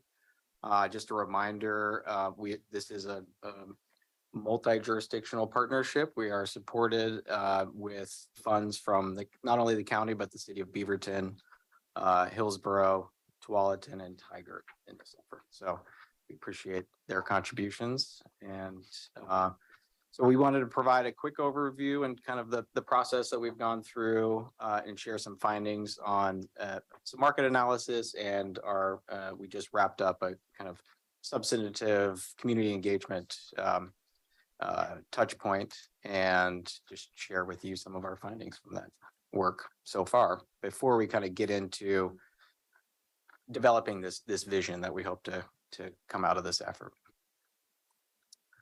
And so as I'm walking through this, keeping in mind that, you know, we're really interested in, this is a good touch point with the board to hear kind of your feedback, make sure that the findings that we have come up with to date are really resonating with your experience and your understanding of what those needs and opportunities are. And if there's any additional information that would be helpful moving forward. So stepping back, this, as you noted, there's a lot of needs, a lot of unmet demand potential in Washington County for growing transit ridership. And we really saw this come through in the Transportation Futures Study, where we saw this, you know, kind of unmet demand today as well as into the future. And so the purpose of this study is really to tie together a lot of the good work that is already happening. So it's really building on a lot of the work, our transit development plan, other transit studies that are currently going on, the regional visioning work that's happening, some of the first last mile work that is happening, really hopefully tying it all together in some of a kind of a comprehensive vision, and thinking about really what we can do at the local level to really support transit growth. So again, kind of building off of that prior work, reflecting that these are, you know, transit really serves a critical service for our community. In working with some stakeholders, our community, and reflecting the prior planning work, the project goals are really looking at ways to improve transit service that's more equitable, more accessible, really addressing some of our goals for environmental health, thinking about better growth in jobs and access to jobs, and making transit really as user-friendly and supportive for those who are currently using it, but also thinking about those who are not currently using it and how we can attract more riders to the system. And then again, reflecting that this is, you know, we are in a limited role of transit provider, but we really need to work with our transit providers to help meet some of these needs and support that there's a partnership, not only public, but also public and private partnerships. So we are midway through this process. We really kicked off last October with the goals and visioning exercise. We're in this mid kind of needs identification phase, and we hope to wrap this up with recommendations by the end of the fall. So real quickly, just in terms of some of the what we're calling a market analysis, really identifying what the needs are, understanding our existing and future conditions, and some of the trends that are helping to inform how we're thinking about these needs and opportunities. Obviously, there's been through the pandemic, transit has taken a hit, and so we've really cataloged the prior, ridership conditions prior to the pandemic, and then coming out of the pandemic, seeing obviously, I know TriMet and others are seeing some growth coming, returning, some additional ridership returning, which is a good sign, but there have been some kind of lasting transit patterns. So trying to capture some of that and understand what may be, have a longer term impact.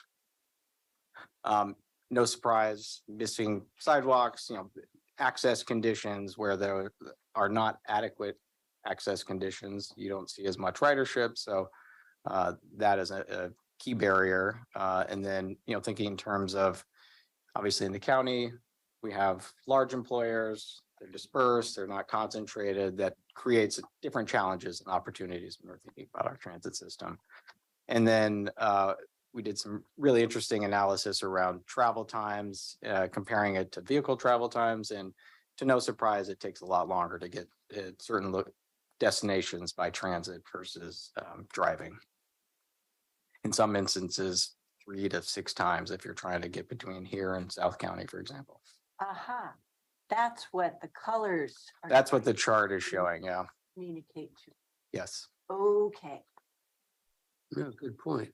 I didn't see that. Could you, I'm sorry to interrupt. Oh, yeah, no, of course. Could you spend a little bit more time explaining this? Yeah, of course. So we were looking at kind of these origin and destination kind of travel sub-regions and comparing, looking at data we used from Replica. They used like cell phone data, for example, to and aggregated thinking about travel times from so if you are in Forest Grove, for example, and you see the orange line going to Beaverton, that reflects that it's between 2 to 3 times longer to take that using transit versus taking a vehicle, a car. Similarly, if you follow the Hillsborough to Sherwood line, that is in the greater than 3, and that range is 3 to 6 times longer. And it makes a lot of sense. If you hop on the Max, you got to take the Max depending on what time of day it is, and there's no west service. Getting down to Tualatin, for example, is another transfer, and then you got to hop on a fairly infrequent service between Tigard or Tualatin and Sherwood. So multiple transfers, obviously a lot of additional time at each one of those transfer points. And in some instances, there's just not service there at all. So that's kind of what this chart is illustrating. Where the green line between Beaverton and Wilsonville, that does reflect the west service, which has dedicated right of way, but it's only operating a few times a day during the day. And so, yeah, if you're taking it at 5 o'clock in the day, it is faster. So.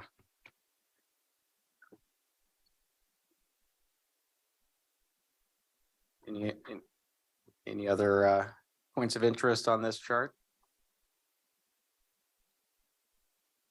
And we have a lot more of this in a report that we're happy to share and has this other kind of origin and destination points. So certainly interesting. I think what surprised me was well, one, like, what would be the Hillsborough to Forest Grove? And then also what surprised me was the Aloha to Hillsborough I assume it's a lot less. I didn't think it would take that long. Like I didn't, so I was expecting that line to be green, to be honest.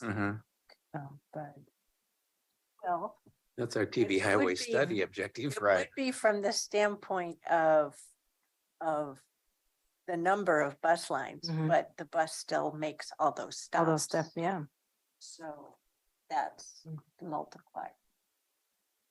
Yeah, and you have to account, I mean, Yeah. generally speaking, if you're on schedule with the bus and the bus is on schedule and, you know, so you're there, takes you a few minutes to get to the bus stop. And so all of these things are kind of factored in terms of the wait time and obviously there's travel time variability with the bus compared to like on the Max, that's very reliable in terms of its travel time. So I think and we have these data points and lines that show, for example, the Hillsborough to Aranco, you know, it takes 12 minutes on the Max compared to probably 15 minutes if you're driving. So it is more time competitive in that sense. Is that? Oh, that's the gray line. Got it. That's the max lines. Okay, right, got it. And so there isn't a color statement there, it's just the line. Just showing, yeah, the service. Okay. Well, and so this is where we made a choice as a region, switching over from, for example, the many express buses to having fixed light rail, where we provide for more access in terms of number of stops, but at the expense of the throughput time. Okie dokie. We have our work cut out for us. And when I think about, I always appreciate, and maybe you have it in the slide deck and I don't remember seeing it. I always appreciate seeing the I call them the equity maps as well, to help me understand, you know, where should we focus on the people who have the fewer resources. Yes, we all have the same 24 hours in a day, but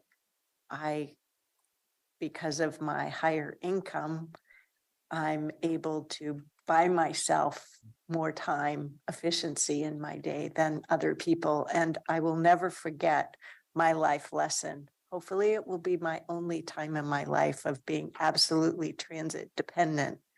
But going through those over 6 to 8 weeks where the only way I could get around was taking transit. And I learned a lot of lessons. My life was based on those corridors. And when I was able to sit in a car again, and I realized a lot of things changed in 8 weeks along those other areas. So anyway, I digress. I'm sorry. No, valuable experience. So I wanted to talk through some of the partner and community engagement touch points. So we have been working with a technical work group, which includes the participating funding partners as well as agency partners from the transit providers. We have been convening and will actually be convening the second stakeholder workshop next week, which is made up of various interest groups, community-based organizations, WTA or West Side Transportation Alliance, for example, is participating, and they've really been helpful to bounce some of this off of them as well. We wrapped up a month-long online open house engagement point where we shared some of these findings with the community and received some survey responses. I'll share some of the findings from that. We've also had opportunity to meet with kind of more, not one-on-one, but small group discussions with major employers, focused on people with disabilities and older adults, affordable housing providers. So really interesting conversations there. And then we also partnered with the organization, the Community Engagement Liaisons, to have more one-on-one in-person engagement, really meeting people where they are in the community. And I will also share some of the findings from those conversations. So I really want to thank you for practicing those different, not so much styles, but those engagement touch points. I really appreciated, it might have been just last summer where LUT pulled together multiple community engagement efforts, different programs, middle housing, Mistip, yes. Council Creek Regional Trail was Yeah, part of that too. all Yep. together with really a community engagement, but even more so an equity engagement approach. And I know that that's internalized for you now, that operationalizing equity in every single one of these programs.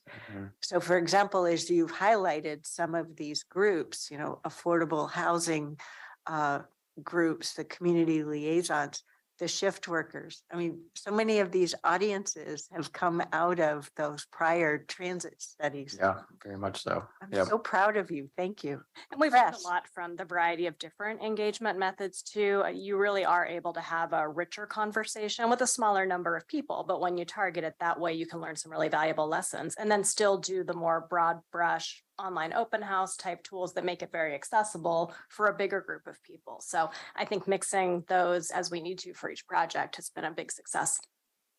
Yeah, and as you know, on the Transit Advisory Committee, really kind of building those relationships with the community really bears a lot of fruit. So, Well, thank you for sticking with this whole domain for so many years. yeah, of course. Yeah. So here's kind of the stats on the engagement. So we received a little over 400 online responses. In-person engagement, we had a really kind of geographically dispersed and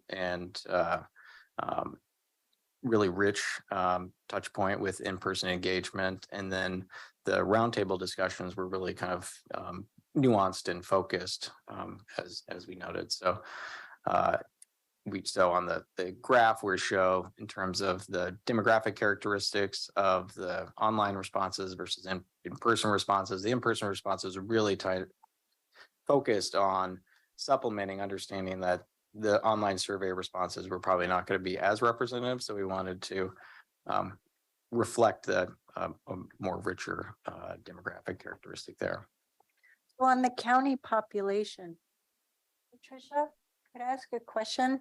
I meant to ask this earlier during leadership. I've heard 2 touch points and I'm not sure how to anchor them. One is that in 5 years, we're projected to be the largest county. And I don't know what forecast that's based off of, but this one, people of color, 39%. Are we really the most diverse county in Oregon? I thought we were one of the most, but are we the most? Yeah, good afternoon, Madam Chair. For the record, Latricia Tillman, Chief Equity and Inclusion Officer.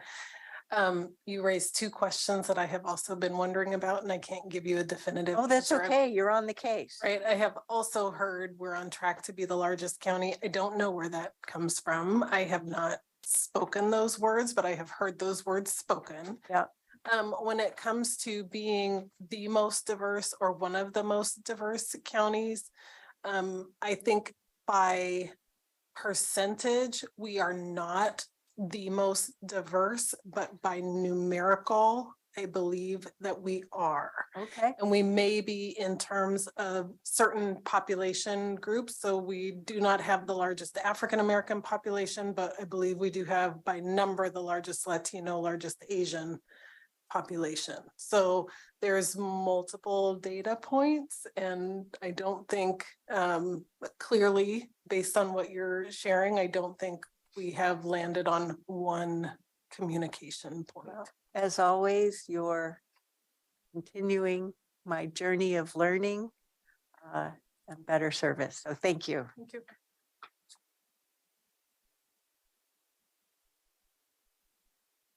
So this graph just communicates, or the graphic illustrates the responses that we received to our touch points, and in terms of the geographic distribution. We saw good concentration in Hillsborough and Beaverton, but we also got some a good amount of responses in Forest Grove and Hillsborough, as well as Beaverton, Bethany and South County as well. We also received a number of responses from outside the county. It's great to see all these zip codes listed. I've been receiving emails, form letter emails since Friday afternoon.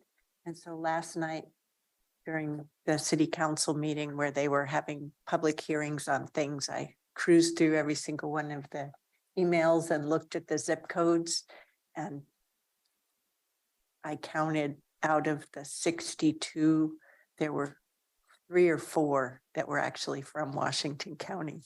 So I still don't know the whole source generating this form letter, but yeah, thank you.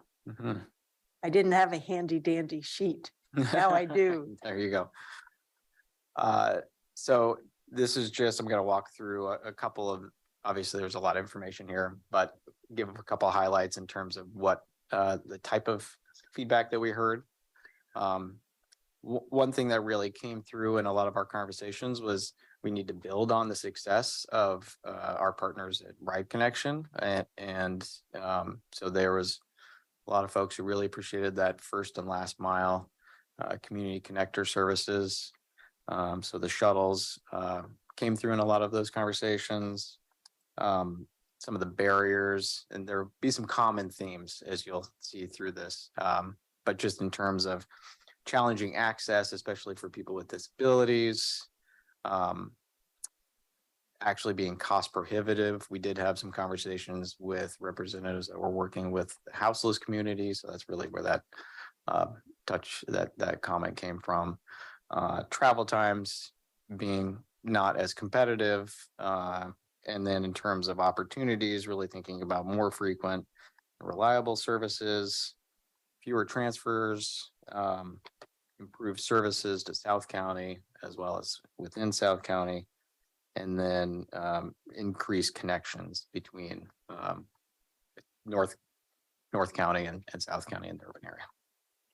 Can you reconcile the walking connections, trails and paths working well with the no sidewalks issue? Is it they can get there by trails, but they can't get there by sidewalks? Is that what that's saying? That comment did come through in one conversation in particular, where it was noted that the trail network really kind of supplements and supports that access in certain locations, obviously. Whereas where there's those sidewalk gaps, it's more challenging. Reflective of our pedestrian way maps when we developed that active transportation plan. Like there's bikeway map, the pedestrian way map. And it could very much depend on the respondent's location as well, right? We have locations where it may be working very well for people and locations where it's not. And so that shows up in both places. Yeah. A little less content in here, so probably easier to navigate, but the in-person engagement, we started to differentiate between transit users, those who are more frequently using transit, and those who stated that they weren't using transit currently. And so we got some different responses depending on which category you fell in, but the similar themes, just the priority changed a little bit depending on your response. So safety really coming through, faster, more frequent service, more reliable service. These are common themes that you'll see reflected through this. I have a question, the expanded coverage of services, so that's providing transit buses going where they don't currently go. Correct, yeah. So especially, I mean, and we see this more in, obviously, where we're growing more, where we're seeing a lot more growth, like in South Beaverton, South Hillsborough, these communities that are, really maturing, don't currently have transit service or have very limited service. So I think that's reflective of, in that comment.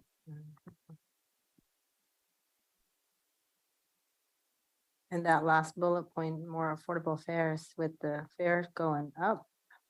I remember reading it in the news, TriMet, so. Yeah, and as we were having those conversations, I know that TriMet was having that conversation as well with the community. So I think that probably reflected some of those concerns. So in terms of online, we again kind of differentiated between those currently using transit and those not currently using transit. So this is what this graph shows, and we asked kind of what's getting in the way. So what are the barriers to transit use or using transit more frequently? And there was some interesting kind of differences between the two. For example, with the non-transit riders, we really see the perception on the amount of time and the inconvenience, as well as safety, being higher concerns in terms of getting in the way of using transit. Compared to those using transit, access conditions, transit travel time, and span of service really being kind of front of mind for a lot of folks.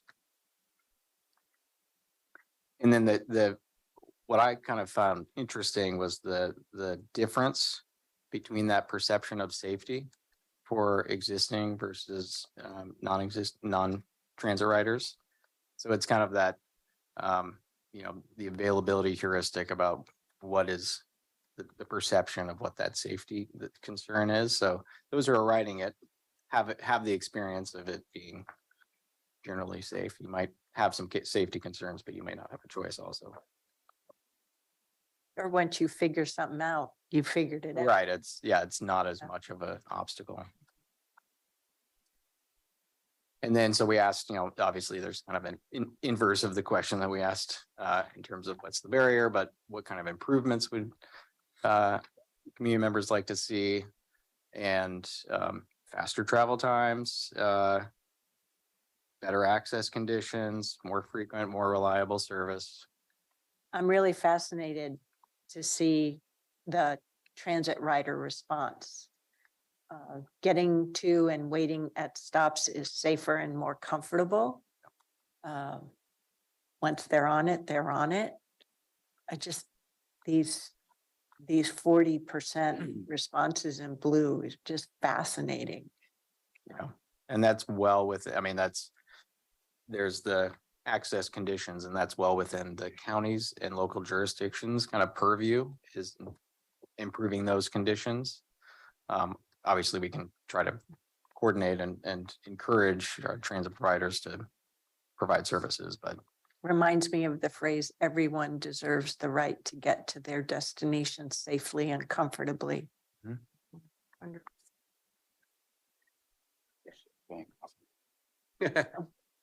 I don't worry. I'm just being. I know. Bad people, I choose to not make them my target market segment. Me too. Here we go. In summary, in terms of kind of pulling it all together, what we've heard from the community, what we've seen in the data, really looking at opportunities to improve regional and cross-county connections, thinking about even interregional connections. We know we have services that are coming in and through the county from adjacent county, and so better coordinating and improving those connections and coordination with those providers. Thinking about more service, better service span to address some of those shift workers, just all day service really being a focus. Thinking about areas in which there's underserved by transit today, where there could be an opportunity to increase service in these various corridors that warrant additional services. Again, those access conditions, really keying in on those, and then thinking about policies and programs that are supportive of transit in terms of land use conditions, parking policies. These are all going to be really front of mind for a lot of, as we start to think about the climate friendly and equitable community work. And so it's timely in that sense. So we are now kind of moving into this phase where we're thinking about what this vision is, addressing these different needs and opportunities, where we can help and encourage better service. What is the capital investments, the infrastructure that could be supportive to better improve access, as well as improving efficiency and reliability of transit service. Thinking about where we can better provide connections and again, those policies and programs that would be transit supportive. So in terms of next steps, it's actually workshop number 2. Apologies there. Stakeholder workshop number 2 next week. We're going to wrap up the community engagement report. So this is just a kind of top layer of analysis on our community engagement. So we'll have a deeper summary of that. And then working with our agency partners to kind of start thinking and working through some of the opportunities and recommendations, and then pulling that all together for a draft for public review later this summer. Now, happy to answer any questions. We teed up a couple questions for you to think about, but happy to answer any other questions you may have. Commissioners? Well, there's a lot of information here. I'm glad I waited to the end so that several of my questions that I had were answered, but awfully hard to get somebody out of their car and onto public transit. And especially once they have been basically required to do that through the pandemic. And now they're realizing, okay, I can get there in 20 minutes or I can get there in 15 minutes. And so, yeah, it's hard to get them back. And so I'd like to think TriMet is going to have some sort of a marketing campaign. I think you've touched on the things, the safety, the lighting, the accessibility. I think we have too many stops, but then at the same time, we want to be accessible, frankly. And so, yeah, it's a fine line to walk there. Yeah, I think you guys are doing a great job on community involvement and touching on all the things. There was a couple of things back there on that graph that was interesting to me, that the non-transit riders rated transit is too slow. So that's 57% say that's why they don't get on it. Mm-hmm. I guess we should be paying attention. I mean, there's some other things in there. I don't feel safe. And I can tell you, I don't think I could get my wife on light rail again. So yeah, safety is a big issue. Yeah, I think it does highlight there are opportunities for strategic communication around this, right? So how do we help dispel some of those common myths around why transit might not work for me? And we actually, I think we mentioned we met with Ride Connection earlier today and just talking about their transit education, like how do you ride the bus? What are the steps? What are the services? How do you find out which services are available? How can you plan your trip? So really just equipping people with those simple tools to just make it seem less daunting can be super helpful. So I think there are some real interesting takeaways from this work that hopefully we can use as we're working with our partners, thinking about, again, how do we help shift people's travel modes. Mm-hmm. Yeah. I'll jump in real quick. Yeah, this is really a good presentation, and I was reviewing the materials. You really did a good job of getting especially the people that were non-riders, like one question that caught my attention was the community where I live or work is not served by transit. And that was only like the red group that answered that question. And I thought that was really well done. Kudos to you all, to your engagement to try to get the, the right voices that you want to hear from.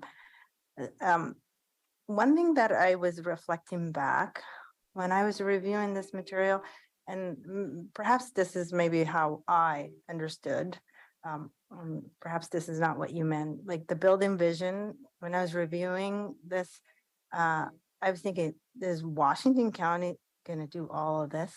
Could we actually provide transit ourselves? Isn't this sort of along with TriMet? So I think the setting level of expectations, really bubbling that out, because where should we prioritize better transit? We can't do this ourselves, right? And then same thing with the infrastructure. TriMet needs to really buckle up and put some, resources behind all this too. So I think that was the questions I had in terms of, but this is a very great vision, and I hope we all lived long enough to see it happen. And I think some of the outcomes of the study really can be seen in two different ways. There's ways that we wanted to form a united front with our city partners in Washington County about what we want to get from TriMet and from SMART, what they should be providing to the community and what they can do.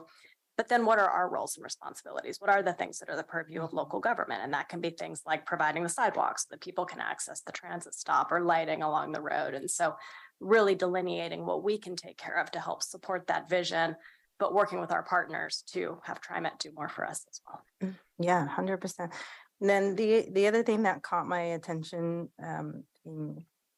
with your materials was there was a specific call out to major businesses, and was that what? Yeah. Not Major having large adequate access. companies. How do they fit in this equation of partnership?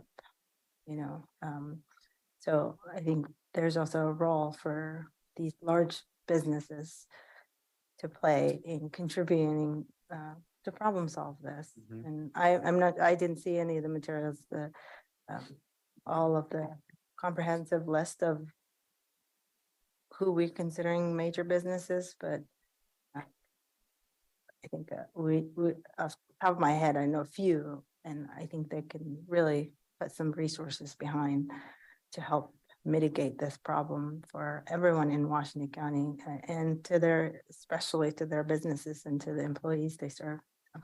You do realize they pay in a payroll tax to support this system.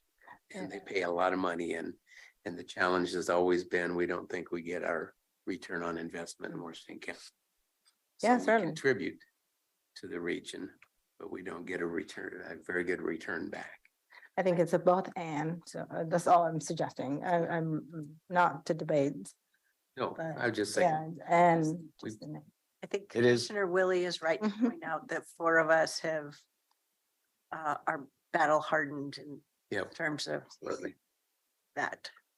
Well, and it is a pronounced difference where major employers have decent access to the transit system or are within close proximity to a transit service. The proportion of employees that utilize transit is significantly more than where they don't have adequate access. And in our conversations with some of the major employers, it was an organic conversation that they started to elevate well, maybe we can share resources and thinking about a shuttle service, for example. And so I think there is, there's strong support there, and they obviously want to see improved services, but they're also thinking about how can they contribute to address some of the needs.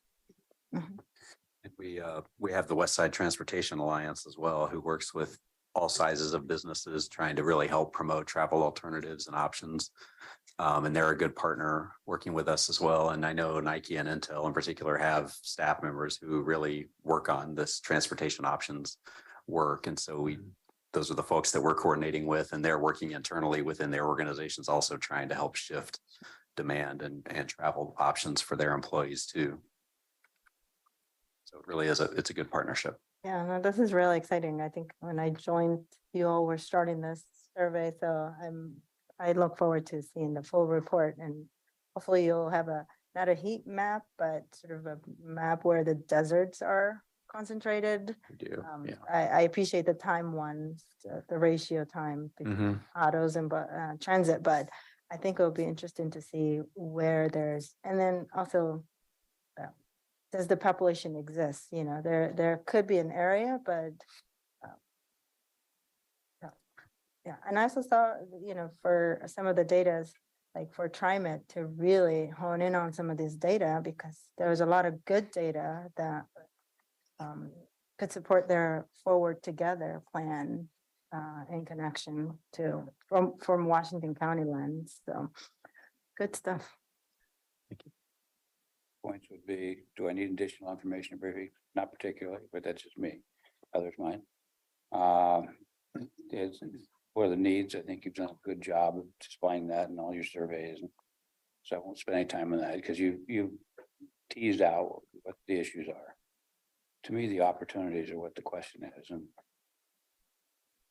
the end of the day, I don't want to go on too long, but the model's all wrong. That's really the issue. The model is wrong. And what the model is that we go to another government who has control over those particular routes. And it's not an elected government, it's an appointed government. So you go to an appointed government who has the challenge of allocating resources, and then you hear from, as was mentioned earlier, some of our employers who said, gee, we're not getting our ROI for what we're spending. I get all that. When things don't work, I mean, we can list the problems over and over and over again, and we understand that there's deserts. Lisa was saying in her area, I've got in mind. But us talking about that is good to put it on the record, but that never solved the issue. And opportunity is what Wilsonville did. They understood what they had and they developed a smart. If we think of the grid system of electricity and say, well, you got Bonneville who sends it down to power companies, sends it down to utility, even us where we're running clean water services, we don't go into the households. I mean, they have this responsibility at some point.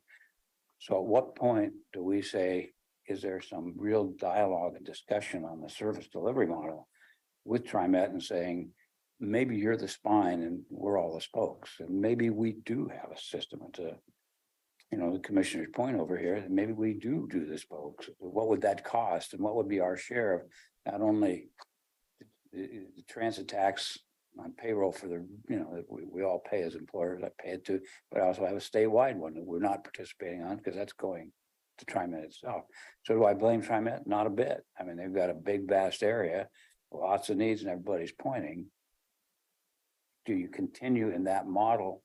And if I were sitting here, which I will not be, but if you were sitting here 20 years from now, I'll bet you the same problems exist, because we're going to say, they don't give us enough money. TriMet, they're going to say, that's all the money we got.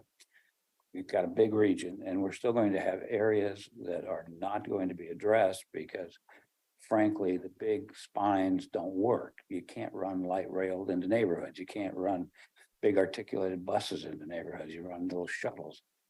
So a nimble service needs to be looked at. So to me, the opportunity to say, okay, if we were to build out like great streets, or we were to build out complete streets, what would be the system that we would need? And if it is different than what we know we have, simply say, okay, that's not working. Maybe we need to have a different type of discussion. Maybe you run the big articulated buses out where we need them, and you run the light rail where we need them, and you run the west lines, and you know, the southwest corridor, hopefully when we get it. But beyond that, maybe there's a role, much like SMART does in Wilsonville, for the more nimble into the community. Because if you really want to get people out of their cars, as Jerry mentioned, it's really hard. It's very, very hard. And it's going to have to be a different type of service, almost a, gee, I stop on your door because you called me and you need a service, almost like we do with, you know, Ride Connection and others. I mean, it's excellent. That's the wonderful model that we're not looking at. So I've said too much, but It's wonderful work that you're doing. It's nice, but 10 years from now, you're gonna have the same doggone problem unless you look at, is the service delivery model the right one? So that's my thoughts. If I could build off of that, in terms of your next steps, or rather, what would it take to take this, the vision, the access vision of just routes, that's just one slice of this, and figure out the additional level of ride connection, fixed route? Where would be 3 different areas in the county where we might try to figure out? We would need you to do a gross level scoping of, you know, what would it cost? I know there's the capital expense of the buses themselves, and then there's the operating of the drivers and the routes, and just high level what that would be. So I know I said that. I'm just ready to roll up my sleeves and get into what do we have to do. I am absolutely thankful for what we have. So as I mentioned, I was back in Manchester, New Hampshire, population of 115,000, and they only have the smallest bus that we have, and then the ride connection size buses. None of our, however, 60-foot buses, none of the doubles, nothing. They don't have service anywhere like we do. But a lot of people relying on it. So it has good ridership, but just smaller buses. Is that- Oh, it doesn't have ridership to the extent we do. Mhm. But it also doesn't have the coverage that we have either. And when I was a kid there twice, 7th and most of 8th grade, and then 11th and 12th grade, there were no school buses. You had to use the city buses, and you got a discounted city bus pass for that. And that's how I learned to use a transit system. To we put them First. operators. Yeah, but now they have school buses. Very few. They Yeah. rely on TriMet. No, I mean, Oh, in I'm sorry. Manchester, Yeah. in Manchester. So, but anyway, I'm really on slide 16. This is not TriMet's problem. This is, I'm asserting, this is our problem. And this isn't a transit problem. This is a transportation problem. Another thing that I was reminded of going back there is the roads have not changed in decades, and the pavement condition is awful. And the crosswalks, they have one style of crosswalk. Pedestrian hits the signal and it's all 4 lights go red and you can cross in any direction. Every single intersection that has pedestrian access is like that. They have far fewer traffic lights in each intersection than we have as well. They've really minimized investments. They've kept it much simpler. Now, I'm not saying their system is better, but what it got me thinking about is how do we, and I'll say it, lower our standard so that we can repurpose more of that funding to improve the quote unquote road infrastructure. Having improved crossings, that benefits vehicle travelers and foot travelers. Sidewalk infill near transit, that makes it better for everybody. Improved lighting at bus stops makes it better for everybody. So that's why I know I'm preaching to the choir, but I feel that it's important sometimes to say these things. We have to get comfortable in shifting some of our investment approaches. You can't do that on your own. We have to show that leadership and show that it improves the travel experience for everyone that uses the system. And that's why it is okay that improving crossings of roadways can be done with roadway dollars, because the improvement is in the roadway right of way. So anyway, I'll get off my soapbox on that. I would also, and colleagues, this is to you, I would propose that we ask TriMet the question of, tell us how we can support more efficient stop access on routes, like fixed rail routes, right? When I had to go to work 3 days a week at the Metro building, I was one of those riders that had to endure all the close stops in downtown. And, you know, I was saying, yes, please take out a couple of those stops. Now I understand that at rush hour, at, you know, the end of workday timeframe, those stops do get all full. But to stop at all those stops every time of day, it all adds up. So how do we eliminate some stops to make it more efficient?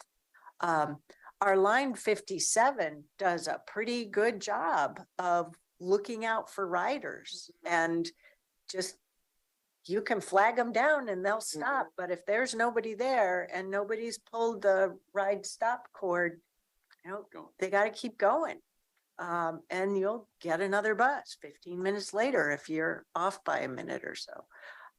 So anyway, I'm in terms of your next steps, what information would we need? I'm perfectly interested in hearing your input about what questions might we ask of our partners so that we can support some of these improvements that will help reduce the ride time gaps that people need, as these graphs support.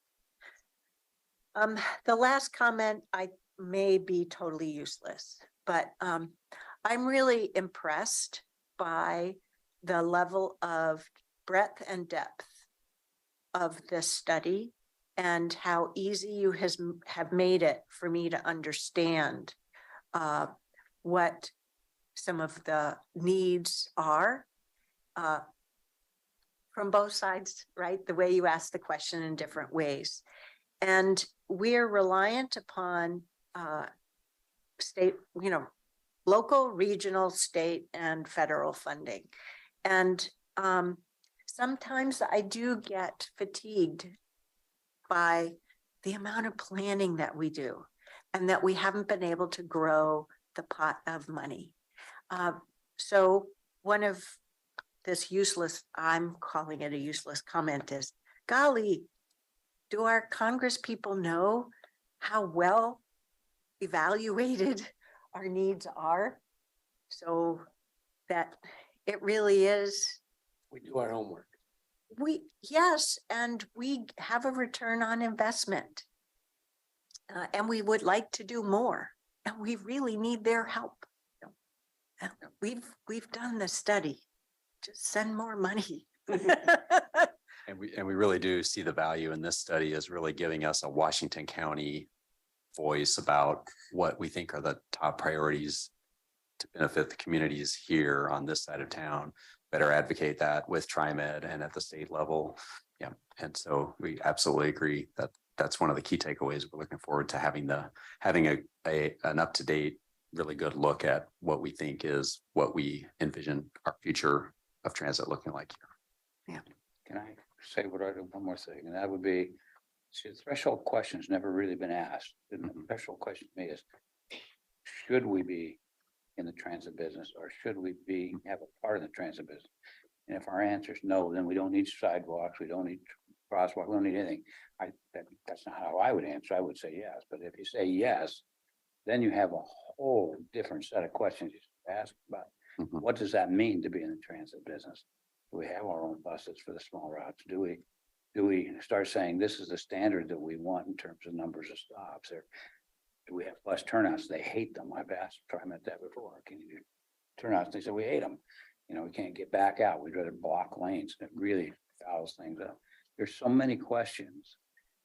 I've asked, what can we do to be better partners? And they said, you could fund sidewalk gaps and you could put in our bus stops.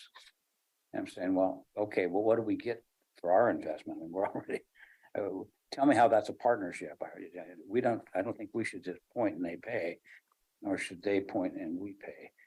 I haven't seen what the partnership is yet. And that's just me. Maybe the rest of you all see it, but if you ask the threshold questions, then you kind of know what you're going to do. Because I would agree entirely that there is a whole bunch of investments that we should start considering as highway projects, as mobility. If you say I'm in the transit business, if you're not, then why are you making them? Well, so you're making me think that you and I might be interested in some of the same things. I would love to see identification of these points where TriMet thinks if we invested in better bus stops, if we invested in sidewalk gaps, that we would get more people into transit. Then you have to ask, sorry, then I asked the next question. Well, if we do those things, will you guarantee more transit service? You know what the answer was? We can't guarantee. Yeah, and I understand that. It depends is the answer. That's exactly right. It yeah. depends. So I said, well, It's just like that line graph that you had. I don't remember geography very well. And part of our challenge is we have more hills in Washington County and more in your district and in Commissioner Treese's district than, yes, but more so than in Portland. I grew up in Portland. It's all flat. Yeah, so Grid. that's part of the challenge. And so I'm more interested in knowing where those sidewalk gaps are for the frequent bus lines, for the lower income neighborhoods. And I know our city partners are supportive of this as well. And so how do we orient funding from MISTEP, from minor betterment, from URMD to make some of these improvements? So I want to know more. Right. Yeah, me too. And That's our task And ahead. I want to know how to make this actionable. Right. That's our task ahead for sure. Yeah, those are really good questions. And I think to your point, maybe one way I think about this is I think both TriMet and the county are in the transit business. And part of our job is to help get people to the bus. Their job is to run the bus, right? So it is a partnership in that way. And we are a transit provider in terms of we receive the state transportation improvement fund monies, contract those services out with Ride Connection. And that does help meet some of those sort of last mile gaps that we've identified, over time. And those services are super helpful. And so I think, my sense is we want to think about where we're good at what we do and they're good at what they do, and how do we just work better together to complement each other, and help make sure that the system is working regardless of who's providing the various aspects of the system. And so that's sort of the approach I think that we take. And so with a lot of our, for example, an MSCIP project, we do coordinate with TriMet. And obviously, if there are bus stops, we coordinate with them about what kinds of stop amenities are appropriate for this location or that location, and implement those with our improvement projects. And with development, they also work with developers, and sort of if there's an opportunity and you're improving a sidewalk adjacent to a transit stop, they'll have the developer put in that new amenity. So it really is a multi-pronged partnership, and it's yeah. We're all getting tired. Is it in HB 217? There's a number of areas that form their own transit districts, whether they provide it or contract, doesn't really matter. And there was additional funding. So I've always been curious about when we looked at this is 30 years ago, 20 some years ago. We looked at the unincorporated areas, if they were all within a city, the amount of additional revenues that would come in was huge. And that was estimates at that time. If we were a transit district, not changing anything, but just if we had a transit district, how much 2017 money would come to us? So that we could do the things we're talking about, and how loudly then would we say it? Because I like the idea of say we are in the transit business. And then we would spend money on the crosswalks and all of the rest, because I think we should. I do. So I'm agreeing with your point. Yeah. Darn, I had one more question. But I'll jump in. I just wanted to thank you for your comments and conversation. It really did to give you an idea of what we've been thinking about, and I think it kind of, you articulated where we think this is going, which is really thinking about context and having a context sensitive approach to our transportation system, supporting transit as kind of the network, and thinking about, you know, what is the best solution for meeting the needs of our community members based on that context, factoring in, you know, access conditions, topography, you know, having sidewalks on a really steep hill may not be the best solution. Having a shuttle there may. So I'm glad to hear you articulate kind of what we've been thinking. So I remembered my last question, and Ms. Angie, it goes to you.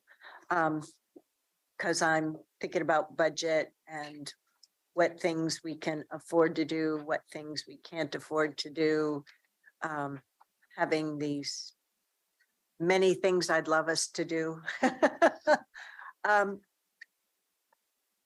What part of LUT funding helps pay for this work is a question I can't answer right now. And so I need a follow-up on that. Yeah, there's multiple funding sources. I see Erin nodding. Can you nod to like the planning aspect versus Planning is versus the capital? They're Yeah, there's so I multiple don't funding remember sources. how transportation planning is funded. road fund Primarily. Primarily. Yes. Okay, Yep, grants, road fund, a little bit of MSTIP funds that help with the capital planning. And then then capital relative to projects. capital, it's rated funding, multiple funding sources. As we do start to get into a capital improvement planning practice, the board will be presented with summary project sheets that really identify how braided funding is used for all of our transportation projects. And we've heard the information, just, I'll say, crossing improvements. So how can we call out some of those improvements within a future CIP to ensure that it's really focused on the multi-modal improvements that we're making in Washington County? Yeah, and those improvements we are funding with MSTIP, with ERMD, with gain share. So we do have multiple grants. Yeah. so, but what I'm thinking, Stephen, is perhaps a bold change of saying, let's delay one of those missed bridge projects and fill more of these gaps Right. and put in more of these safer crossings to address some of these access problems in order to make the system work better. Yeah, no, understood. Yeah, I think that's a And I really don't know great- if we've asked you that question. So that's where some of this data gets me thinking about some different choices, Mhm. not permanently, but to get to the next inflection point. Stephen, please correct me if I'm wrong, but I foresee the next document of the CIP will help tee up what that policy discussion can be. Granted, it's a 5-year CIP that doesn't get into the longer range transportation plan, which we know is 20, 30, 50 years, but at least we can be taking that look for a 5-year period, all of these multiple funding sources, and then the board can have those policy discussions. Right. Yes, and things are really, really expensive right now. And so, there may be good ways to leverage the funding that we do have and use it in a meaningful way. So I appreciate the comment. And I think those are the kinds of discussions that we're having, really thinking about how do we just continue to evolve our practice. And I am sensitive to just some of the needs and saying, we just need to get something done. I'm fine with parking some aspirations and just getting something done. Thank you very much. I think we've learned a lot. Thank you. Yep. Anything else before tonight's meeting? Oh, my other question that I forgot to ask. I don't think Commissioner Treese is planning to attend MPAC this week as her alternate. Are you? I think there was a communication Megan sent. Yes, she is. Yeah. Oh, well, thank you to her. Yeah. Great. Thanks a lot. All righty. Work session adjourned. See you at 6:30.